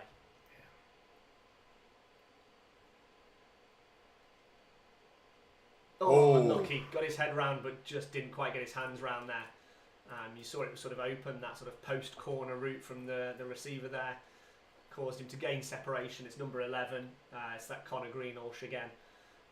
Again, we're seeing why he's one of the league leaders in the Premiership, getting receptions and yardage on the year. And that could have been 6 points nearly if he'd turned his head a little bit quicker. Nearly. Again, it's those hands. I think he got his head round, but his body was just sort of wasn't able to come round quick enough with his hands there.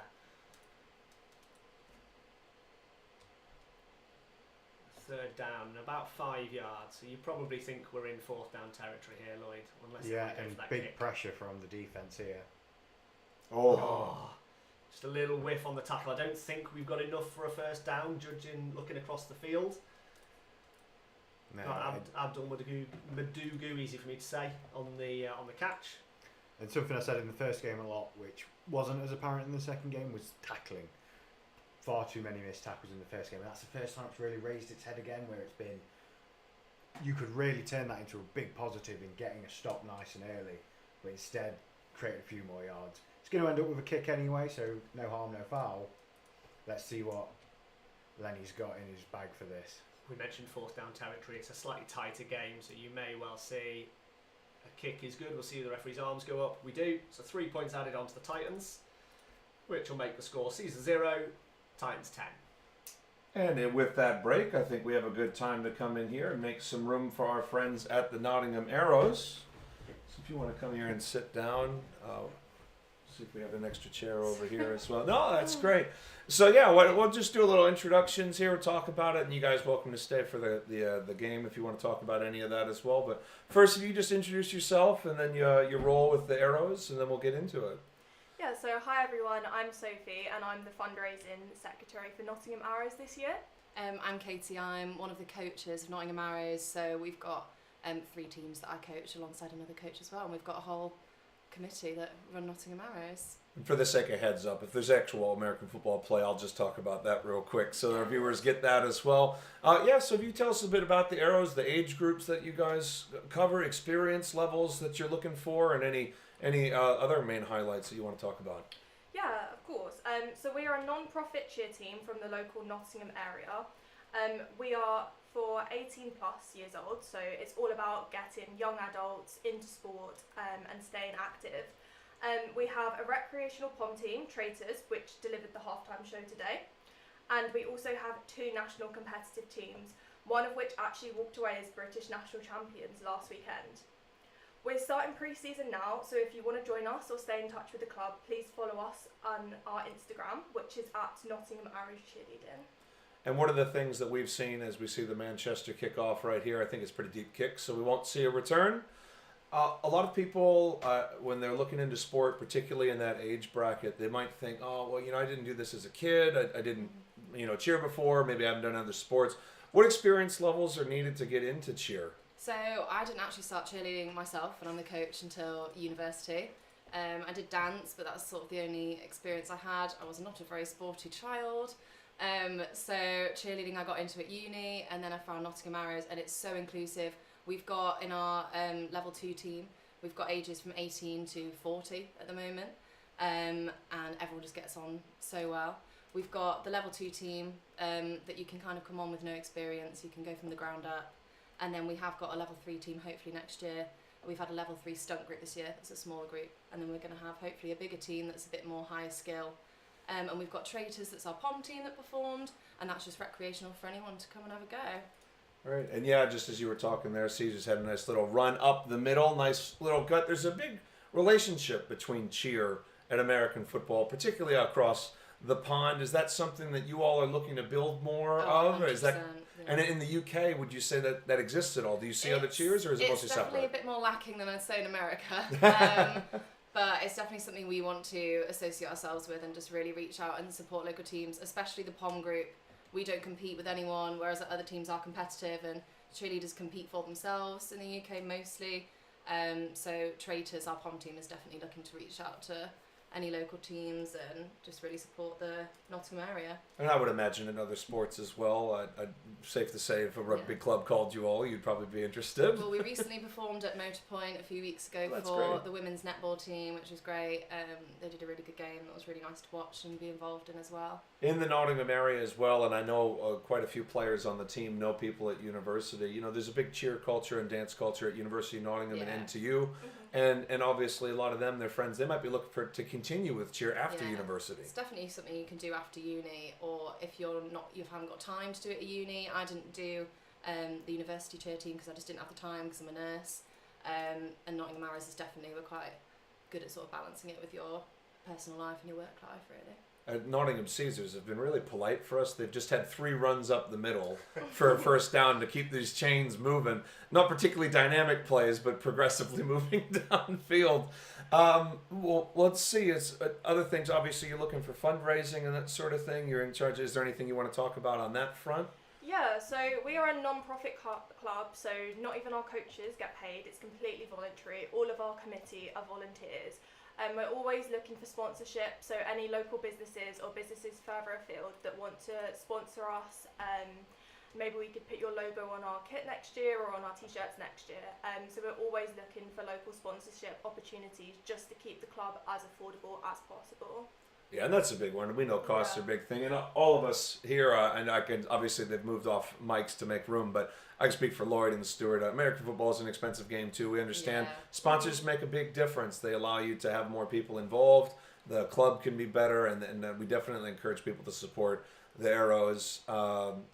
You're the expert. You all are the experts. What haven't I asked about you? I want to hear everything about Arrows. What do you want to bring up? Is there anything I haven't asked about? You say, if one person had to leave from this, they said, what are the Nottingham Arrows about? What would you say? I'd say it's definitely something, if you're thinking about what do I want to do as a young adult, I don't know what sport I want to do with my life, I did all this when I was a kid, I've not done a sport, it's just something that you can join and be part of such community. Going to comps is amazing. Like, my music cut out last week at the comp and the whole arena joined in on the counts with no music, and it's just such a sense of community. It's definitely something you can get involved in as an adult with any experience, really. And it's growing and growing. It's now recognised as a sport. It's hopefully going to the Olympics. Yeah, it's just growing. It's really fun. Can I join? I mean, Yeah. I bet I'm Anyone pretty can loud. We'll get you some pom-poms. I can't. I couldn't do any flips, but I tell you, I'm go pretty for loud. it. So if we there's can teach you. how much cheering there is actually in cheer anymore, I don't know how if you we did chance. shout. Okay, Yeah, good. yeah, I'm yeah. pretty loud.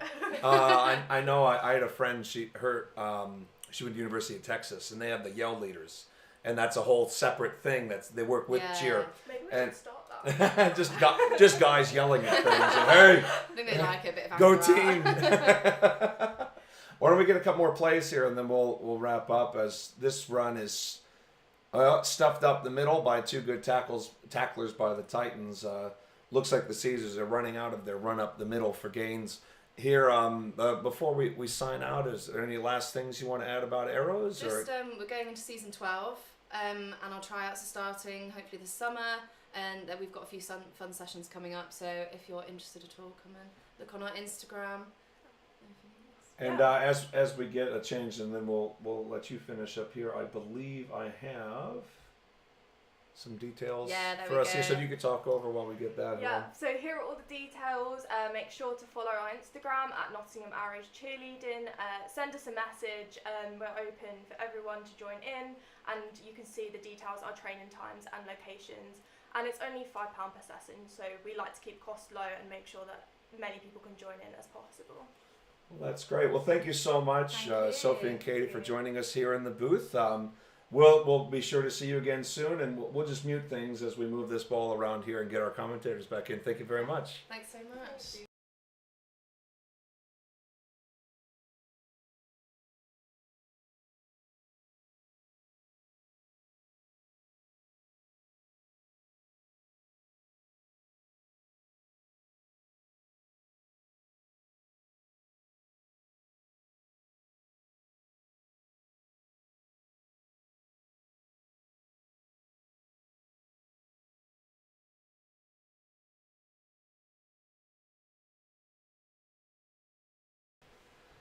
Okay, so me and Lloyd are now comfy back on the seats again. Appreciate Sophie and Katie coming up and doing that interview. And again, go over, give them a follow, even if you're not sort of wanting to get active, give them a follow and sort of share their stuff. It's nice of them to come out.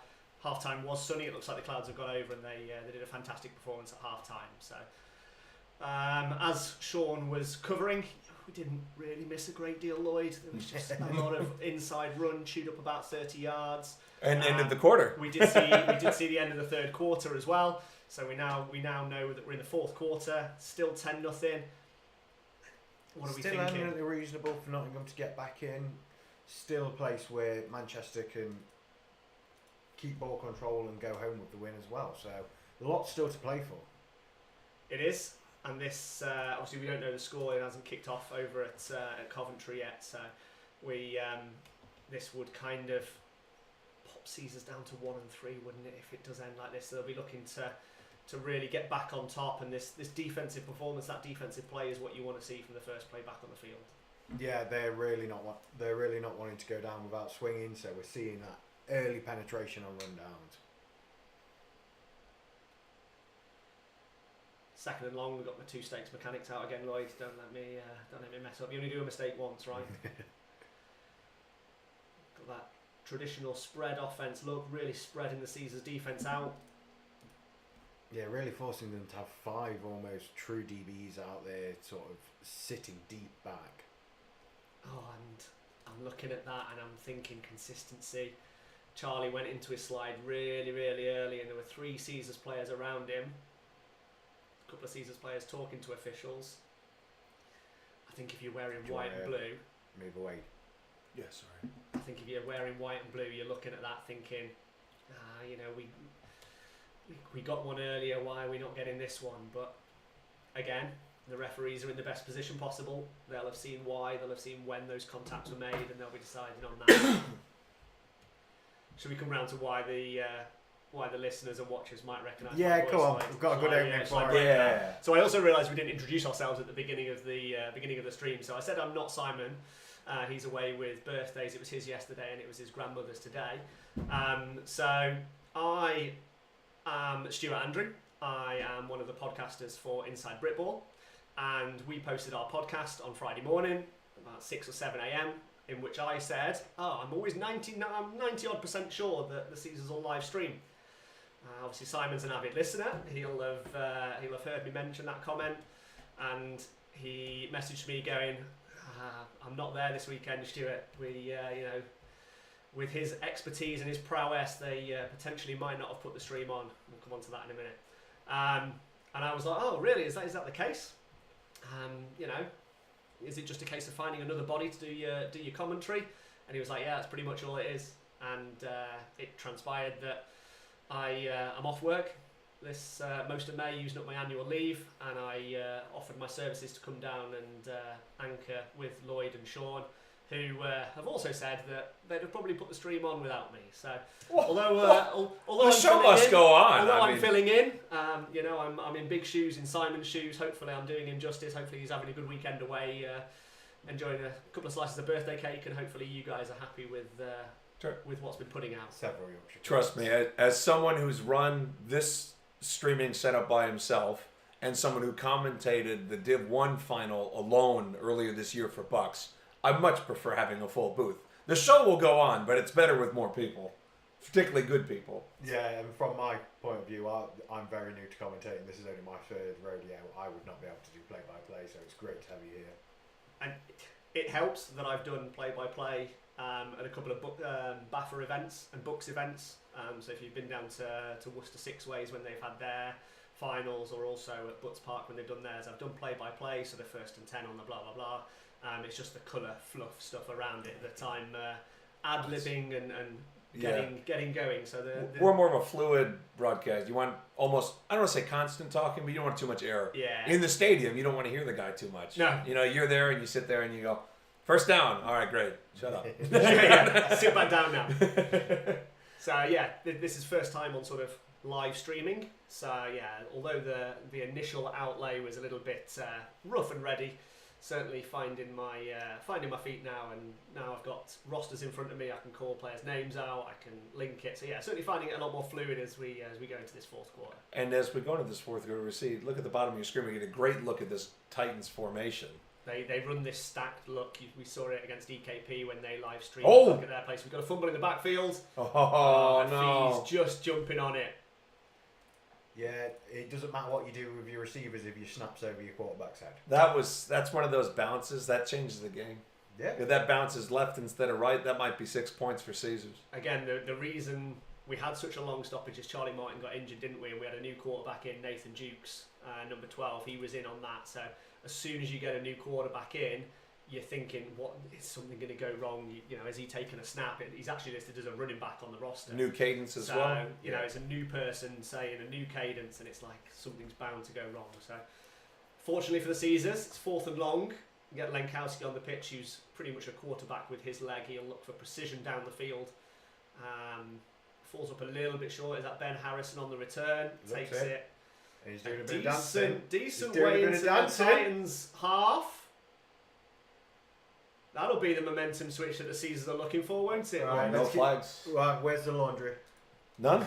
No flags? Is that what we look for first? That's just the previous coach in me. The minute anything goes well, I'm like, where's the laundry? You tend to see on returns though, don't you? Those blindside blocks, those holdings, those silly little penalties that players think, okay, I can get away with it. But at this level, no, we've not seen any. 14-yard line. Players not understanding what the crackback rules are and stuff like that. Well, they all avoided all those mistakes and then Ben just kept his feet turning. The most important thing for a punt returner is you just get moving. Stop your dancing, get moving, and when you have momentum, it's hard to get an angle. As soon as you start going north-south with speed, Yeah, you then become a little bit and more he's a big difficult to body, tackle. gain 10 yards after contact. 2 back outside zone with a lead. We've got our running back number 20, I think it is, with the New Jersey stretch here, can't quite see. Niall Simpson. Can I ask you a rule question, Stuart? When you get a tackle like that, where the ball carrier ends up on top of the body of the defender and then gets dragged forward, they get if they land on top of the defender, they get extra yards, right? Yeah, so there's only hands and feet allowed to touch the floor. If anything else touches it, you're technically down. There's no such thing as down by contact in this league. If you know the turf monster gets to you, or you trip over your own 2 feet, and any other part of your body other than feet and hands hits the floor, you're down, and the referees will blow it dead. So, you know, if you roll over like that and you're still moving and you bounce back up, it's still a live ball. Yeah. Including if you got up on your feet and ran. 100%. I know a lot of coaches say play through the E of whistle. Especially if you're on offense, you want to keep driving your legs. Maybe on defense, you probably want to hold back a little bit and not get that late flag. But yeah, perfectly legal, perfectly live, and play to that whistle there. See the referee stopping the clock. Something's not right. What's going on? Looks like a timeout based on. But by who? By Caesars. There you go. Nottingham timeout signalled by Ben. So that's their first of the second half, I believe. Yeah. Well, Lloyd, with your offensive mind here, you got, what is it, 3rd and 5? Is it third down? I don't know. I can't see the sticks. 3rd and 5. 3rd and 5, but you can get a first down. I'd assume 4 down territory to make this a 10-7 game if you score the touchdown. What are you calling here? Run, pass? Oh, RPO. You really? Well, what a guess! Yeah. Oh, what a mess. Surprise. No matter what they do, I'm right. All you really want is a quick, easy read. Isolate one receiver on the outside, whether it's a snag, whether it's sort of like the power option, whatever it may be. Give yourself a very simple read and try and make one person on the defense wrong. Isolate it, make it really simple, and then if you don't get it all, go for it. You can kick from 20 yards away. We've seen the kicker.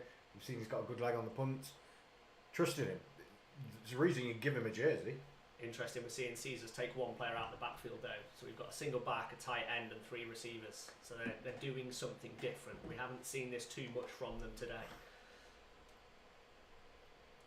It's something we've seen in previous games. You know, traditionally, when I've seen Caesars, they've been a bit more spready or tight end. But yeah, they've got that trips. We're still seeing inside run though. And it's we're not the seeing Titans success. defense still doing what they've done all game. 94, so we've got Cade McCann again making that play in the backfield. See the referee's blowing it dead. You see 95 with his helmet off. He has to go off for a play. I think we saw Ben Harrison leaving the field a bit gingerly as well, which when you come to your 4-down territory to win the game, probably a man who's up there on who you're going to design the play for. I think they're kicking it, guys. He's certainly a receiver. I think they are. They've got Andrew Wilkins out at centre, and given that he's a linebacker, probably a long snap.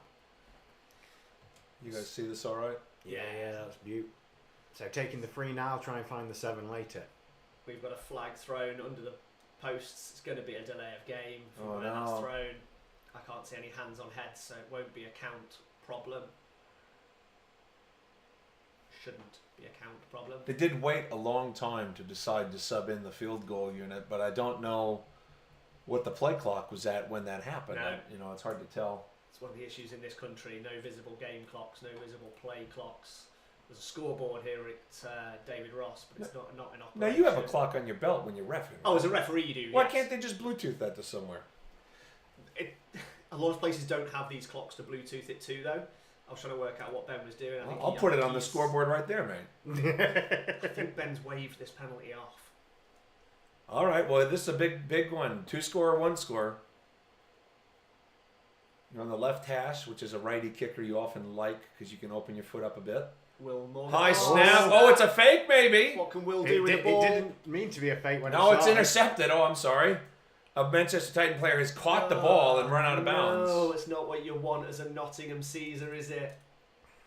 I didn't catch what went on with the snap. I think it was a high I snap. think it just went It high looked over high. the holder's head. I was too busy looking down trying to get Will Morgan's name, and boom, they got the snap off without me. So, again, Lloyd, we've spoken about Caesars finishing drives with no points.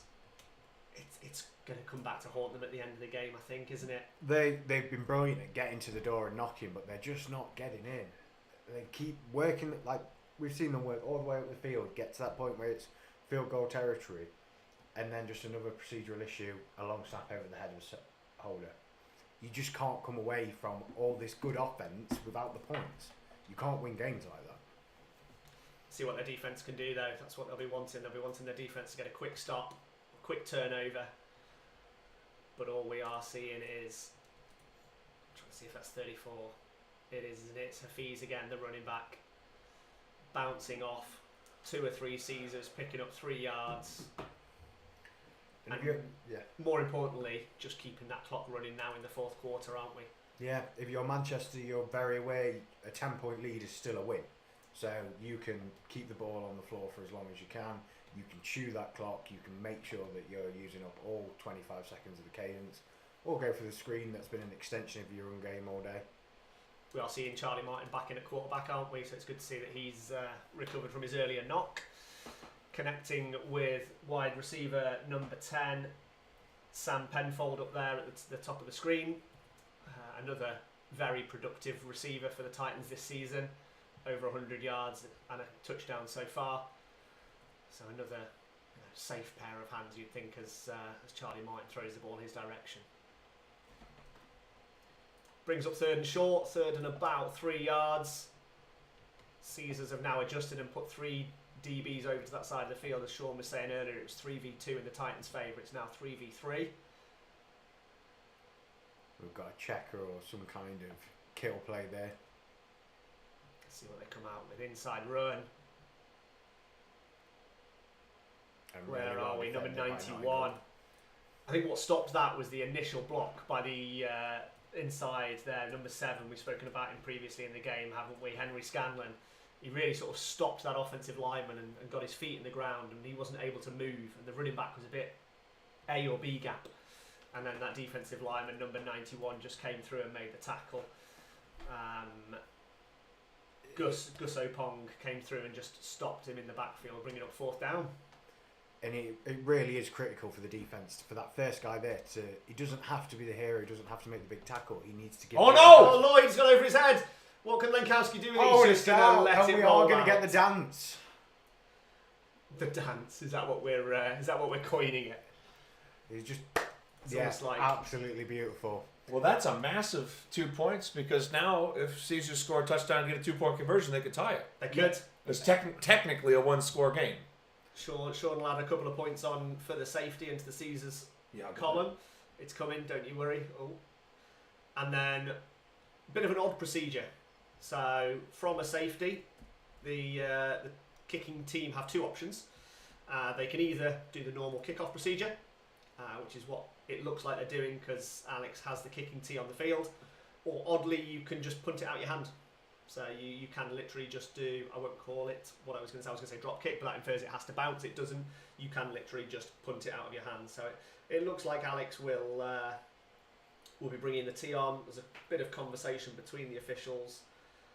We'll see what the decision is made. But yeah, as Sean also just mentioned, it's now a one-score game with a 2-point conversion.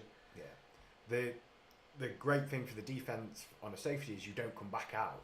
You score the point and then your offence comes out. So you've taken away a possession from Manchester essentially because they've no longer got that opportunity. And you're coming out. We're getting the standard kickoff, which Nottingham have been returning pretty well, getting to the 35 on most. If they were going to take a moment to seize the momentum and seize the moment, now's got to be it. And it's from a different yard line though, right, Stuart? It should be going to the 20, I believe. Because even if you're doing the quote-unquote standard kickoff procedure, it is from further back. Yeah. Which is a big deal on a kickoff. I'm They seem to be at the 25. interested where we're spotting this football from. I know there was a rule change. There we go. Now they're realising. I was doubting myself. It is from the 20-yard line. So there has been a little rule change from touchbacks where it comes out to the 25. So I don't know whether that's where they were originally lining up on the 25 from. But yeah, they've corrected themselves, moved themselves back, and we will get the kick-off from the floor from the 20-yard line. But it gives a really good opportunity for the Caesars to return a kick. We've seen a lot of them go deep for touchbacks. And we'll see 81 and 1 deep to potentially return this kick if they want. Same rules as a normal kickoff though, so it's a live ball once it passes 10 yards. So we'll have to see if the Caesars are switched on an alert for that. It's not like a normal punt whereby if it's just rolling around on the floor, it's dead. So the Caesars will need to be alert to make sure that they return this ball. It is returned from around the 1 yard line. Seeing that dancing you were talking about, Sean. He's not committing to going forward. He's like, there's no aggression there. He's waiting for that block. But he still manages to pick up about 17, 18 yards. We'll get out to the 18-yard line. And hopefully this time, I'm trying to guess how much is left on the clock. To be fair, the Caesars did a bit of a drive. We had an injury as well, haven't we? So yeah. I'm not a betting man. My educated guess would be about 5 to 7 minutes, I think, Lloyd. What do you think you're thinking as an OC that hasn't seen a great deal of conversion? We've seen a lot of production, but just conversion from an offence. I think, depending on how much clock you've got to be looking, am I trying to do one drive to finish the game, or am I looking at doing 2 drives here? Have I got the time for that? Only they'll know on the sideline, won't they? So only they'll know what the referee's telling them. Again, we saw that dancing in the backfield. We didn't see foot down, running hard up the middle. He tried to bounce it to the outside and got chewed up. It's a little split zone concept. So you're having one of the backs take the backside end. So you don't have that read. I mean, you could have the read if you called it a certain way, but it didn't look like they did. But what that means is the numbers are more one-on-one. It's not so much a +1 advantage for the offense anymore. And when you get that, that's why it's a short yardage. No gain at all. 2nd and 10. Gone back to that split back in the backfield. 3 receivers. We've gone back to the lead. It was a little bit better until he sort of got stunned in contact and neither of them moved again. 0 and 8 with a bit of handbags at the top of your screen. Still picked up a couple of yards. So we've got 3rd and long, 3rd and 8. Kind of limits your playbook a little bit though. As soon as you hear that word long, it's like, okay, we need a chunk play. We haven't really seen many chunk plays from the Caesars offence today. We've seen 1 or 2 creative ones. We saw the triple option sort of end around style play. I wonder what Grant Lawless has got in the bag for this situation. If you were going to do an end around, this would be the setup. You have the field to the bottom of your screen. No motion, just a simple pass. Oh no, Liam's swallowed up in the backfield. It's that Cade McCann again, isn't it? Yeah, I just totally unblocked. Beating that offensive line, getting through. one of those you just have to swallow, I think, isn't it, Lloyd? Take it up, punt it away. Yeah, there's not going to be much options here from 4th and 18. You've just got to play again and hope your defence gets you another great takeaway of some sort. Just hoping that Will Morgan can boot the ball back and flip the field like Alex Linkowski did in the first half. He's got the room to set his feet at least. It's not as backed up as he's been at times. Ball on the floor though. It's the sort of kick we were wanting, wasn't it? Potentially a fair catch. Yeah, looks like Just inside Caesar's territory, 42-yard line. Good work from 14 there to slow himself down and roll a bit across the floor instead of drilling into the fair catch signal. Little bit of football knowledge. I think he was blocked anyway, Yeah. so I think he might have been blocked, and we kind of disregard that if it's making contact then with the kicker. But it'd be interesting to see now what the Caesars defence can do, having just effectively put 2 points on the board. And for the Nottingham Caesars defence, this is the point where you're like, okay, we got the momentum, we swung it round, but you've got to go out and do it again now. Yeah. Seeing outside linebacker I thought he was going to come on a blitz, and they've switched to running back. Probably just flipped the play. Yeah. Now, Now what are we gonna see here? That's grounding, ain't it? We'll see what the referees say. But we have really good pressure from the edge rush. Because they were on the left hash, so the pocket's pretty far over on the field. You may see Ben just strategically drop his flag. He's communicating there. Yep. It is. Yeah. So this is one where they have to communicate as a team. So we need 3 things for intentional grounding. So the quarterback needs to be out of the pocket, which is the first check. You mean in the pocket? So yeah, to avoid intentional ground, to avoid it, he needs to be out of the pocket. And I think in this case, where Ben was standing there, he wasn't outside the pocket. He then needs a receiver in the area, and again, he just threw it out of bounds. So I think that is another thing going against him. It went past the line of scrimmage, which is the third thing. But again, with the other 2 not being checked, we end up with an intentional grounding penalty. Well, that's a big penalty. It's huge, because you don't just lose the yardage, you also lose the down. Is it from loss of yardage from where the quarterback was, or line of scrimmage? It's the spot of the foul, so it's where... So if he ran around 20 yards backwards and then intentionally grounded it, it would be like a 35-yard penalty. Exactly that. Okay. Exactly As it should be. Yeah.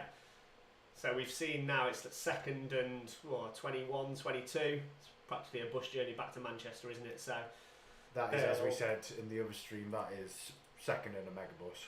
a megabus. That's No, what the you kids called it. today, it's 2nd and an Uber. Yeah. You can't afford an Uber that long. No, I heard megabus on your stream a few weeks ago, and I was like, that's one that only the locals will get, isn't it? We've seen the referees wave their caps. We've got the medics on the field again.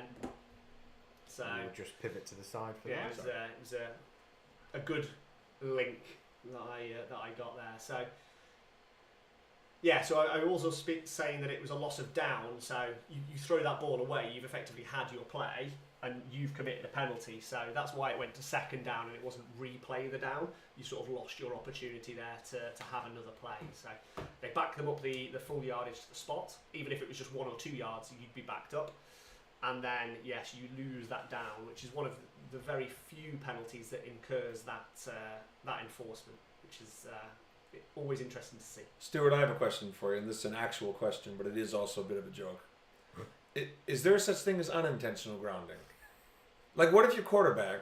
Like, this won't happen with Manchester, obviously, and Nottingham have good quarterbacks, but I've seen in Brit Ball, particularly when you get to some of the lower leagues, you could tell he just threw it, and it just wasn't near anybody. It clearly wasn't on purpose. Yeah. But what's the rule? Is if he's under pressure, it's still a penalty? What if you're not under pressure and you just chuck it 20 yards from anyone? I think putting my coach's hat back on at that point, I'm not so much shouting for the intentional grounding, I'm trying to coach that quarterback up to be a better thrower. But yeah. If again, you're not under pressure, can you get intentional grounding? If you just chuck it 30 yards downfield and no one's nearby? Yeah.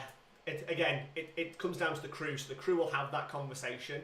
And they'll deem. He didn't mean it to be that bad. If anybody was in the postcode. He just slipped out his hand and went right instead of left. You could just imagine a ref going to you like, son, are you just that bad? Yeah. Are you just carrying a bar of soap? Have you just got a slippery hand? But a lot of the rules are sort of black and white. some of the rules are open for interpretation, and the referees, this is where sort of week in, week out, you'll get players saying, oh, well, I had this last week, I had that last week. It's down for a little bit of rules interpretation. How about some rules interpretation there, my friend? He's asking for a flag and the refs aren't giving it to him. Yeah, the back judge is in a really good position there. I think he's seeing how much contact is actually there and how much the Titans player is potentially playing for that pass interference. And dare I say, Lloyd, a little bit of sass from that ref. He kind of went like this and did the incomplete signal and then just kind of froze and said, I ain't even looking at a flag. If you're doing a signal, do it with confidence. That's what we always say. The best advice I ever got from a referee was, if you're shouting for it, you're not trying for it. Exactly Like, that. Just play the game and let the refs find their own flags. Well, Caesar's going to get the ball here, Lloyd. They are. I know I'm not Lloyd, but Stuart, they're going to get the ball here, Stuart. They are. There's another bad snap. It's where they're going to get it.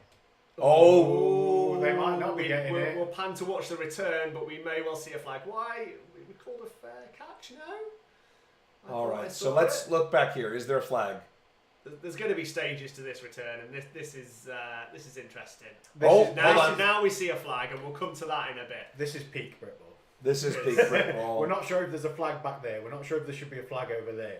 We also had a fake fair catch. Yeah, so that caught my eye. So I thought I saw the receiver windmill his arm, at which point I would have probably called fair catch. But again, got to go over your head though. What if you only do it to your nose? Exactly, you get an invalid fair catch. We're coming to that English now, aren't we? Yeah. Intentional and unintentional. But can you not do a fake fair catch anymore? Fake fair catch, no. It'd be they did in NCAA. That used to be a thing. I think they've sort of put it in as a rule. It's an invalid fair catch now, but. Either way, we caught the ball, we returned it up to the 30-yard line. And it looks like the Caesars offense is going on the field, so they must have not been roughing the kicker. I think they're enforcing this the wrong way. Ooh. Oh, well, what are the signals, my friend? What did they say? So from what I saw, I thought there was no roughing or running into, and then I thought I saw Ben flag the punter for remonstrating with him. Let's just wait and see what they decide here. It just looks like the Caesars have lost yards on their return. Maybe a fake, invalid fair catch. I don't know. Let's just see. So they're talking about it again. Where we got the end of the return of the 30-yard line, didn't we? Yeah. So they've clearly lost yards for Caesars. Looks like they've lost about 15, which will be in line with a fake fair catch. To be fair, it depends which way he flagged the unsportsmanlike conduct. We didn't see Ben point either direction, did we, to be fair? Okay. So it might have been unsportsmanlike conduct on Nottingham. Well, Nottingham needs to move the ball now. We've gone 15 yards backwards. Ooh, a bit of naked from Liam. Anyone else buy it on No, Welly T? my goodness. Oh, it's an interception. That's not what you need. Anybody else do what I did and follow Welly T with the football? I wish they had given him the football. Yeah. That's probably why he became so open, but we've ended up with Liam throwing the ball into a lot of traffic. Turnover. We spoke about it in the first half, didn't we, Lloyd, about how he's turned the ball over 5-6 times this season so far. Well, that was number 7, wasn't it? And that's just adding to the stat line that he doesn't want to add to. And the other thing is he's on a rollout, so he could have just chucked that out of bounds with no risk of intentional grounding. He was out of the pocket by far. Could have just chucked it past the line of scrimmage and call it a day. Yeah. And for Manchester, you're probably near kneel-down territory. Like we don't know how much time's left in the game. You're quite close to the end zone, so you're going to try and punch it in just for completeness. But there's not a lot of game left, and Nottingham's defence has come on to give them an opportunity twice now. I think they'll probably run it 2 or 3 times and then kick the field goal to seal it. Because if you kick it here, it's a 2-score game again. I was thinking exactly that. They've given Hafiz the ball again, and he's carried it for 5 yards. They might even be asking Lenkowski, do you want this on the left or the right or the middle? Getting another 40-second play clock. We spoke about that in the first half. That winds 40 seconds off the clock. I'm sure that Charlie Martin and his experience will be waiting for that back judge to put his hand up.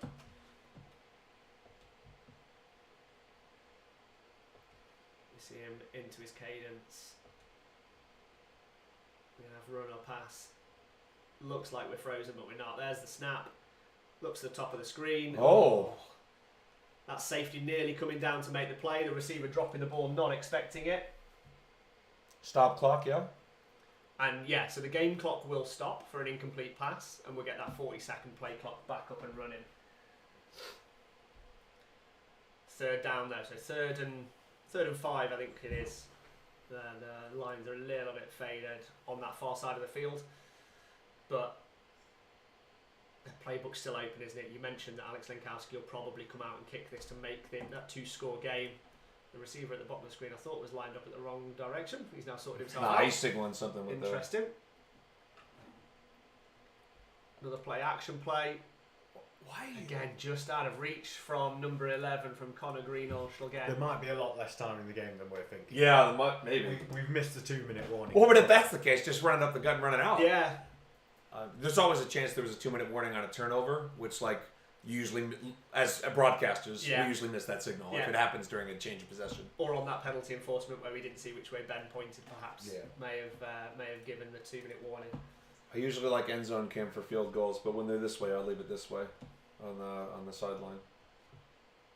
We've got connection. It's blocked. Blocked. Number 1, so that's live ball. It's a live football. Don't pick it up. Hit it to somebody. All sorts of stuff goes on at the end, the bottom of that pile. We will see who has recovered it. Either way, it's going to end up as the season's football. But people like stats, right? They'll like a recovered football. There's nothing better than a pointless recovery. Put that on League Republic. Yeah. We'll call out the League Republic statistician to get that as a column on there, along with everything else that he's got to be doing as well.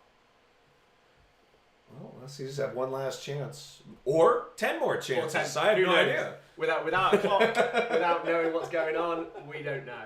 Where are we? 23-yard line going out. So they've got 45, 65-ish yards to go, Lloyd. And Nottingham getting another opportunity to try and bring this game to a tie. Their defense has been phenomenal. They got free rusher again.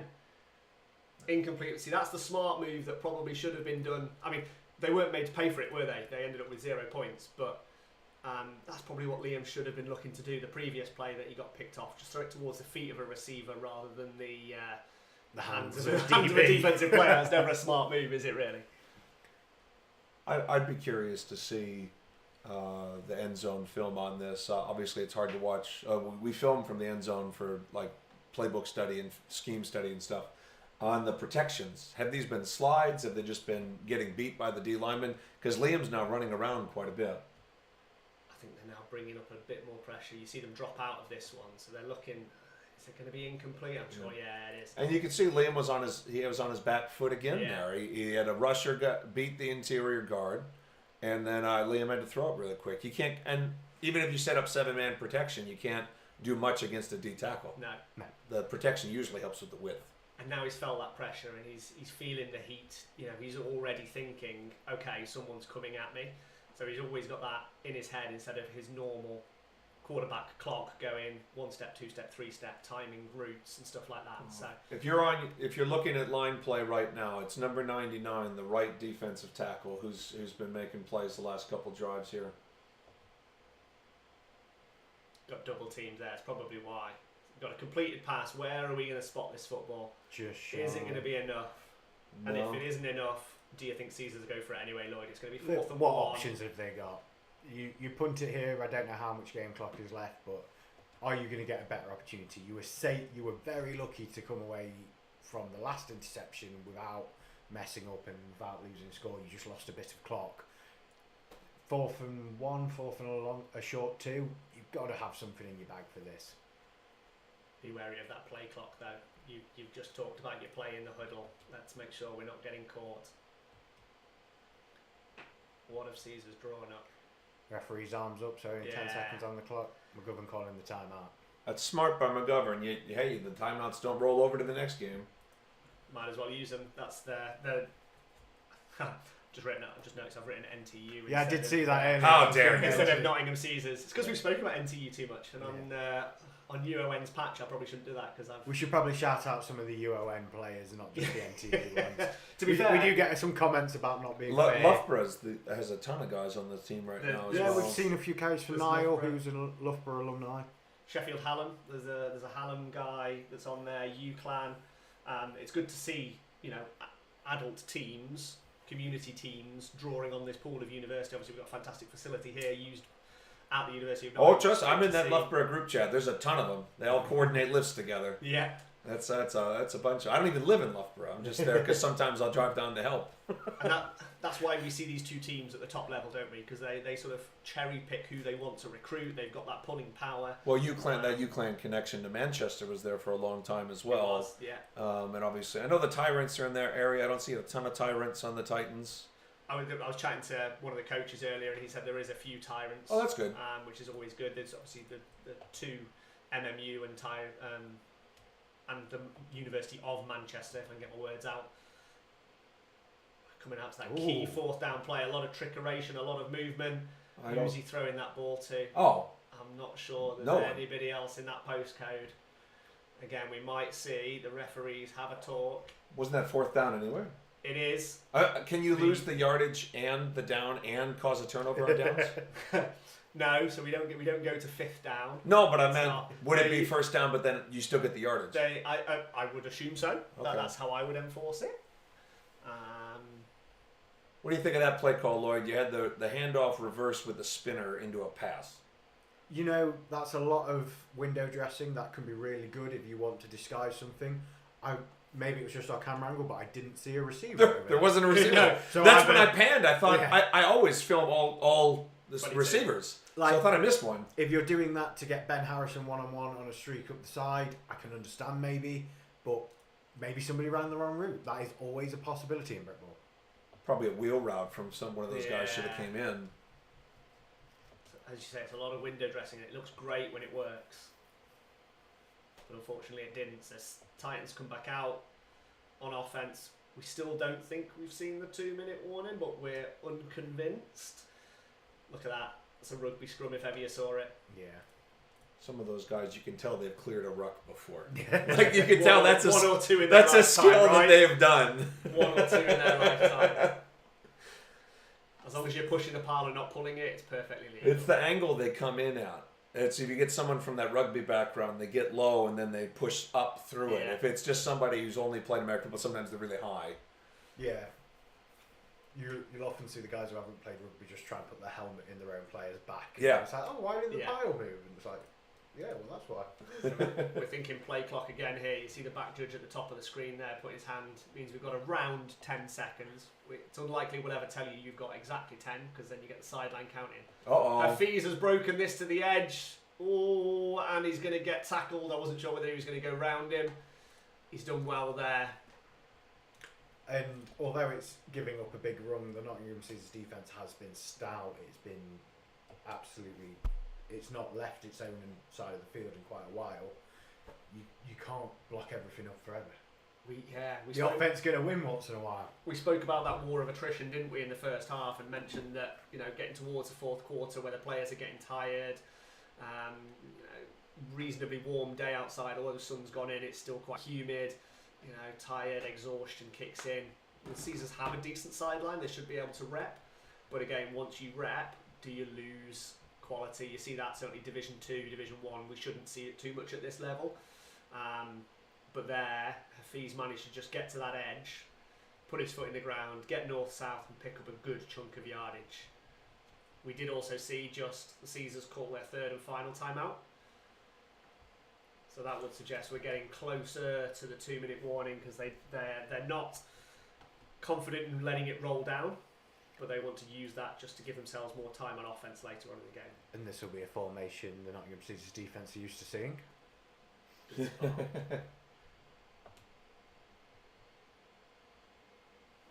a great play up the middle. Is it number 5? Kareem Hamdi? Yeah, it is, isn't it? Again, we spoke about the Nottingham O-line just leaving gaps. He seemed to come straight through unblocked, made a tackle in the backfield, and that is what will bring up the 2-minute warning. A little bit surprising. I thought Nottingham might have let the 2-minute warning come up without using that timeout, but they obviously know a little bit more than we do. Well, they might be assuming Manchester's going to pass it. We have seen Manchester pass a little unexpectedly, so to say. True. It's that run, you spoke about the RPO earlier, didn't you, Lloyd? Yeah. Sort of that that option that Charlie Martin at quarterback has, whether he wants to give that handoff or read the DBs and throw the ball. What are we going to see from him on this play? He will give the ball again. Clock management. We've got a Hafiz to the edge, but he's going to be in. He's going to attack that pylon, and he's going to put another touchdown on his season stats. And more importantly, for the Titans, add on 6 points into that score graphic. Yeah, and you never want to say it's done till it's done, but that's as close to a momentum shift and a sort of a change in the game. Some sort of shenanigans going on the bottom of the screen there. I saw Oh, the sorry. referees had their eye on it, but Yeah, there does come a point where you go, let the boys celebrate, but also the play ended 15 seconds ago. I'll update the score after the kick. he is off the field. He doesn't have the ball in his play. The players are making their way on and off. It's it's smart. It's a celebration. Let them celebrate. On that run, the Titans did a really good job just sealing the outside edge. They had an extra back on the outside, do a really good job of turning his hips and body in. We spoke about that familiar formation, didn't we? No, for the that's season? a good football. Don't lose it. Oh no, they're not cheap as well either. These leather footballs, are they? Absolutely. Well, a good kick by Lenkowski adds on an extra point, makes the score 17-2 in the Titans' favour. And inside the 2-minute warning, you tend to think and you tend to look down at body language and intensity and speed at which people are moving, and you look across that Caesars sideline and they're now just drifting about, aren't they? So That's some dead Duracell batteries out there. yeah. And you compare that to the Titans and how they're moving around, you probably think that they want that football back on offense. So can we have 3 quick defensive plays? Can we create a turnover and get the ball back to do what they've done in previous games and just add that extra 7 points on? Obviously, 20 odd, 23, 24, depending on what they go for, to 2 looks a little bit more convincing, doesn't it? But it's a points for league at the end of the day, like that does come into tiebreakers at some point. You've got to try and get as many points as you can. It's one of the latter ones. Oddly enough, points against comes into it first. So it's head to head, then points against. They've done well on that front, though. They have. No, to keep it to 2. And they've not conceded many throughout the season either, to be honest. They've only conceded 16 in their 3 games so far, so this will put them to 18. We don't know, obviously, what the Coventry and Newcastle game are like, but this could also put them top of the division if they hold on to this victory. Seeing some rain on the screen. Looks like the weather might have turned outside. Speaking of turning, we've seen a fumble. I think it's gone out of bounds though, so I think we're going to have that back to the spot where it went out of bounds. I'm gonna. And that rain is coming down. Yeah, I'm gonna hard try to now. put the camera in a position where you can see the rain a bit more. You can really, I mean, it's just torrential. One of the things you have to be concerned with summer rain, it's often accompanied by lightning. If you have lightning, you have to delay the game. At this point, Yeah. they probably just end it. I got practice this afternoon. It's something I got to be aware of as well. Well, you can't. I have to check the rules while I do. I think it's 30-minute rain, 30 yeah. minute delay for lightning, right? So obviously, practice be the same thing. I thought you were more worried about your big rain jacket that you might have left at home instead of in your car. Sean. No, I'm more worried about the player's safety. I can get wet. That's fine. It's more about this players being safe. Lightning's no joke. That's the No, other no, thing. you're So right. hopefully there's none of that, because that would cause the game to end early. There is an umbrella in this room. Oh, good. That'll help Sean not getting wet. Not great for the lightning, So- but you know. What I'm hearing now is there's torrential rain. So for Caesars under 19 afternoon practice, I'm just gonna say I'm gonna film. OCDC, you can just run the show. I'll be up here. Of course, I'm the DC. That doesn't really help me. no, But oops. somebody cover it. So we just saw an inside run from the Caesars again, but we ended up with one of their players down on the floor, so we've panned away. Not going to end up with another lovely shot of the rain, are we? You can see the buses that the Titans may have travelled on. If you are coming to the end of watching this one, as I said, I've already mentioned the Coventry Phoenix playing at home in Coventry. If you're in the area, you can perhaps drop down to watch them. Head over to socials. There's a lot of teams playing. Sean mentioned the slate of games we've got going on. So follow a couple of local teams. There's a few more around the area. I think Northants are playing Sandwell, aren't they? And Yeah. that I think it's Birmingham this week. I think. Isn't it Northants versus Birmingham? No, I'm pretty sure it's Northants Sandwell. Is it? I guess Pretty you sure. would, you would Northants know. played Birmingham last week. Oh, that's right. That's yeah, right. because That was- Birmingham yeah. pulled out Fair. the win Thank you, today thank you, against thank them. No, they can't be playing Sandwell because I was supposed to play Sandwell today. Under 19. You're under 19. Oh, I'm thinking. Sandwell. Oh, you're thinking. Okay, sorry. Yeah. Okay, so I'm thinking. Okay, of 19s. we are seeing Nottingham with some of the backup players in now as well, so we'll see what they've got for these last few plays. Certainly a new quarterback and new running back, isn't it? Good Yeah, eyes, new Lloyd. centre. Yeah, good spot. I don't know who that new quarterback is. Number 16, if we want to give him a shout out. 16. Some- He's get some on the reps in. roster when I turn it around. So Johnny Elliott. Who we saw at the development game that we didn't Well, that's broadcast because it was an away game. Yeah, I mentioned this on the pod. I spoke to Grant Lawless about it when you guys went over to Leicester a few weeks ago, didn't you?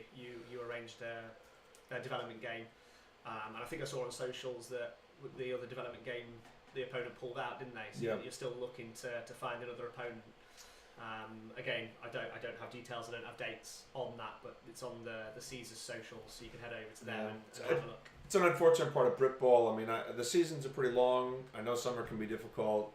On the under 19 side of things, this week is exams. But on the adult side of things, you're dealing with, obviously, you always have work and stuff, but also you need university exams. If any team has a lot of uni players, those are a big thing right now. So attendance can be a bit tough. So yeah, if you run a team and you're looking for an opponent, I know the Caesars development squad would love to have you come up. Or if you're nearby, maybe even travel, depending on how far. They did say in the post, we'll want to travel a little bit. Yeah, I think Nottingham always wanted to have people here because of the filming Yeah. capacity here, Yeah. the 2 cameras, quality of all the facilities here. It's always good to get more film. That Johnny not be able to take that very far. No, I think there might have been something going on in the backfield that he wasn't quite confident with, so he just took that and ran. Managed to conserve possession and the clock. Speaking of the clock, probably haven't got long left. No timeouts being used. Titans obviously don't want to stop the clock with them in the leading position. Haven't seen the under a minute signal from the officials. I've probably missed it as we've been nattering, or they might have done it during the injury timeout. Doesn't look like the Caesars are in any particular rush. And I That think ball that looks like it's might coming well in the air. be. Yeah, that's It is. So, we see the Titans come away with a 17-2 victory, Lloyd. We've spoken a lot about the Caesars moving that ball and driving down the field, but just not being able to punch it in at the end. And I think ultimately that's what's come down to it. We saw a splash play for the first Titans touchdown. Penfold took a catch. It was probably about a 40-odd yard catch, wasn't it, in the first half? And then Hafiz took probably about a 25-yard rush for a second touchdown. So, again, it's not the end of the world. You look at it and think these guys have scored 30-odd in one game, 60-odd in another game. There'll be positives that the Caesars can take from this going forward, although it does leave them 1-3 on the season. Yeah, and defensively, I think Nottingham can be quite proud in keeping this to 17 and scoring 2 points themselves. Offensively, you're going to struggle in a season where you don't score offensive points.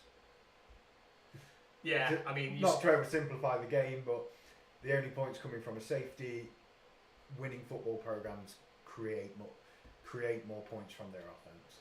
Yeah, we saw 28 from you against EKP, didn't we? And I think that's probably by far and away the most productive you guys have been this season. The first game was only 1 touchdown, a dump-off pass to Sammy that went the entire way. So they're generating offense and we're seeing improvements. And we are talking about the Manchester Titans. They have been the pinnacle of Northern football for a very long time. It's not by no means a death nail, but this is where the big boys hang. You need to compete with these guys. And to be fair, if the Vikings lose to Coventry later on, they'll be 1-3 as well. So it's not like it's not like that death nail whereby this kind of sends them looking down. I think they'll still be looking up that table going, we've already got a win under our belt. If we can take the second win, we'll be in and amongst it. So I think this is the level you guys want to be playing at. You've strived for this for years, and I'm sure that Grant and Vanden and the DC, whose name fails me right now, Sam, that's it. We'll take the film away. They'll analyse it, they'll think, okay, it's the fine margins, and that's what a good coaching staff can do. They can coach up their players on these fine margins and go, look, we can make this block, if we can spring this play, if we can gain this yardage. I think you'll be in for a good stay. Yeah. Before we go, I mentioned Beer Keller in the first shout out when you guys came out in your new kit. You'll also, if we get a close up of the kit, you'll see Precision Proco on there. They're leaders in innovative print and technology solutions. So thank you very much for their sponsorship this season. Print and Trees, you'll see a lot over their social media graphics.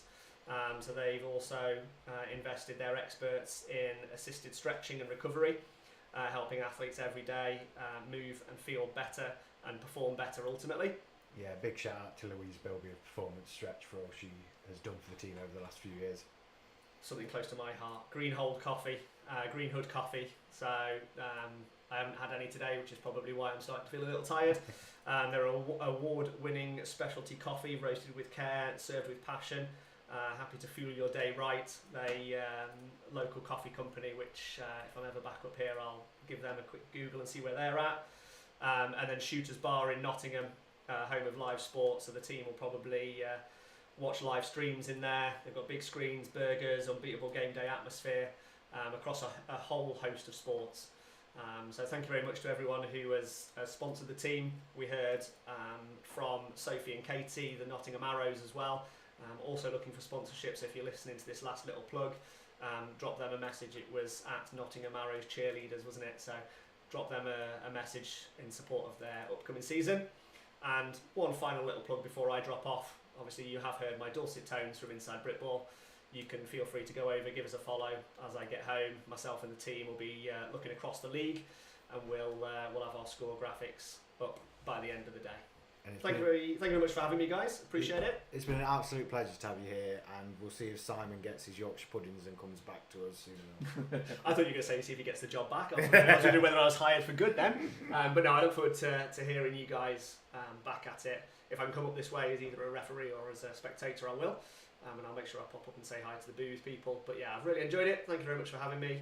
And we shall sign off there with a lovely view of the grass for your final score. Nottingham Caesars 2, Manchester Titans 17.